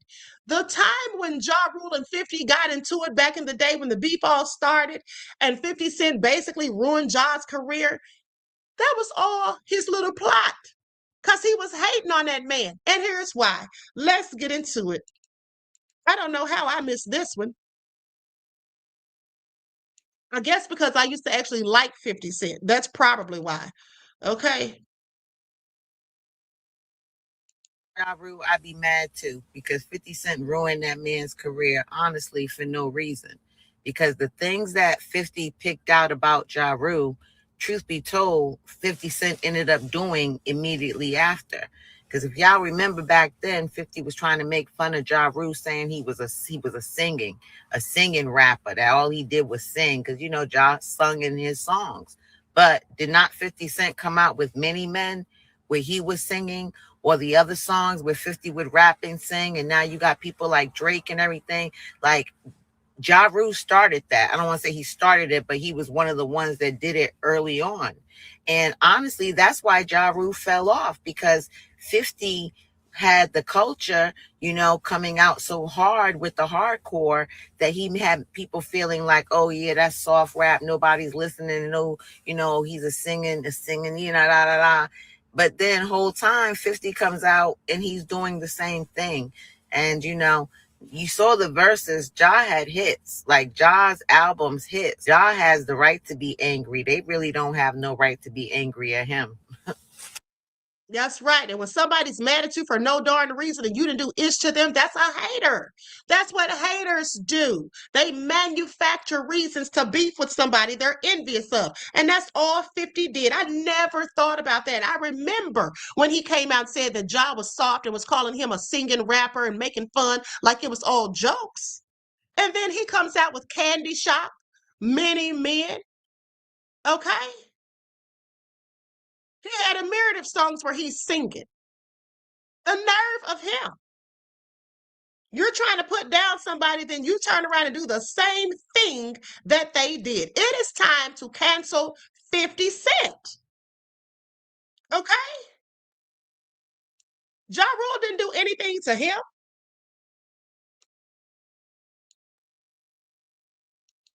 Convinced I am trying to go in on me. Tell my queen, stop lying, as 50 was your ex, allegedly. Y'all know, sadly, I did used to love 50 Cent. Y'all know you couldn't even come on here and talk trash about 50 Cent. Okay? But at the end of the day, yeah, I see now that 50 is nothing but a bully. It's okay to be a little petty sometimes, and that's why I liked 50 at first, because I'm petty and I thought he's just being a little petty in a comical way. Because remember, I told you all when I was talking about him, I said there's two types of petty. You can be petty and be funny, or you can be petty and be nefarious. Now 50's crossed the line. He's quite frankly nefarious. Okay, him posting that picture of Tiny and saying all that stuff about T.I. and all that stuff, that's beyond. Now you're going too far. Now it's coming off like you're hating, and also like you're scared to do the verses with this man. You told him years ago you would do it. If you didn't want to do it, you could have just said so, 50, because you know you wouldn't win. Because T.I. is still the undisputed king of the South, and that's just facts. 50 is not the king of New York, okay, and he never will be. Okay, Juju said Ja sounds terrible. Well, you know, at the end of the day, that's up to your opinion. I liked his music. I always liked his music. Were you even born when Ja Rule was out, Juju? Another thing is, Ja Rule always sounded like DMX to me, but a happier version. DMX, you know, had that rough voice, and he always sounded like he was angry. You know, he's going in when he's rapping, but Ja Rule had the same type of sound, but it was always more like, you know, about a good mood, or talking about love and stuff like that. So I always thought that was interesting. Okay, so anyway, with that all being said, I'm going to conclude this broadcast. I want to thank you all for tuning in. No Black History Moment this morning. Okay, but I will do one on the next video. All right, so I love you all to life. I hope you enjoy the rest of this beautiful day. Each one teach one. That's how we grow and thrive. Do something productive, constructive, but never destructive. And always remember, beloveds, to keep the Most High first in your lives, and make sure you're following your lifeline, stocking up on non-perishable food items, stocking up on water. You should be buying water every time you go to the store. You should buy at least a jug of water. Okay, you can never have too much.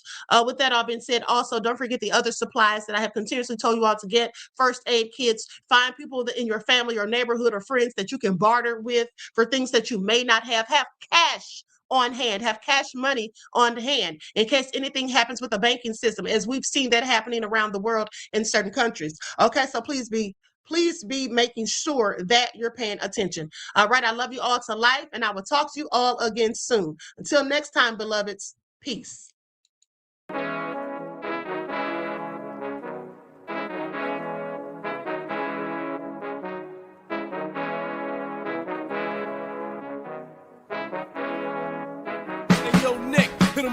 Gold all in my skin, God all in my blood, kings all in my circle. You touch one of mine and you're done. They show no love for the queen. Why you hating on me? Is it cause I'm free and I got Malcolm X in my jeans? I got dreams like King Luther, shed blood like Kunta. You ain't helping my people, I ain't got nothing to say to ya. I want all the smoke like hookah. Talking reparation reparations. America won't be great until they give us compensation. I'm like, I'm the hottest right now. See a bunch of lames out here trying to jock on my style. They be doing too much. I'm the queen, it's too easy. It's like they all at Popeyes, how they be talking so greasy. I just sit back and laugh while these haters get madder. So nefarious how they don't want my pockets with cheddar. I tell them they can do better. These snakes in the grass can leave a bite on your ass, cause y'all be trusting too fast. I got my foot on the gas, other one on they necks. Dropping receipts on haters, you better show some respect. I'm never facing regrets, we only facing the threats. Running through every challenge like a relay, break no sweat. It's a cold game, so I got that blanket with me. Now that my people awaken, ain't no going to sleep. I do not play by my piece. This time I'm playing for keeps. You talking slick, but when I see you like them ends, we gon' meet. And I got gold all in my skin, God all in my blood, kings all in my circle. You touch one of mine and you done. They show no love for the queen. Why they hating on me? Is it cause I'm free and I got Malcolm X in my jeans and I got gold all in my skin, God all in my blood, kings all in my circle. You touch one of mine and you done. They show no love for the queen. Why they hating on me?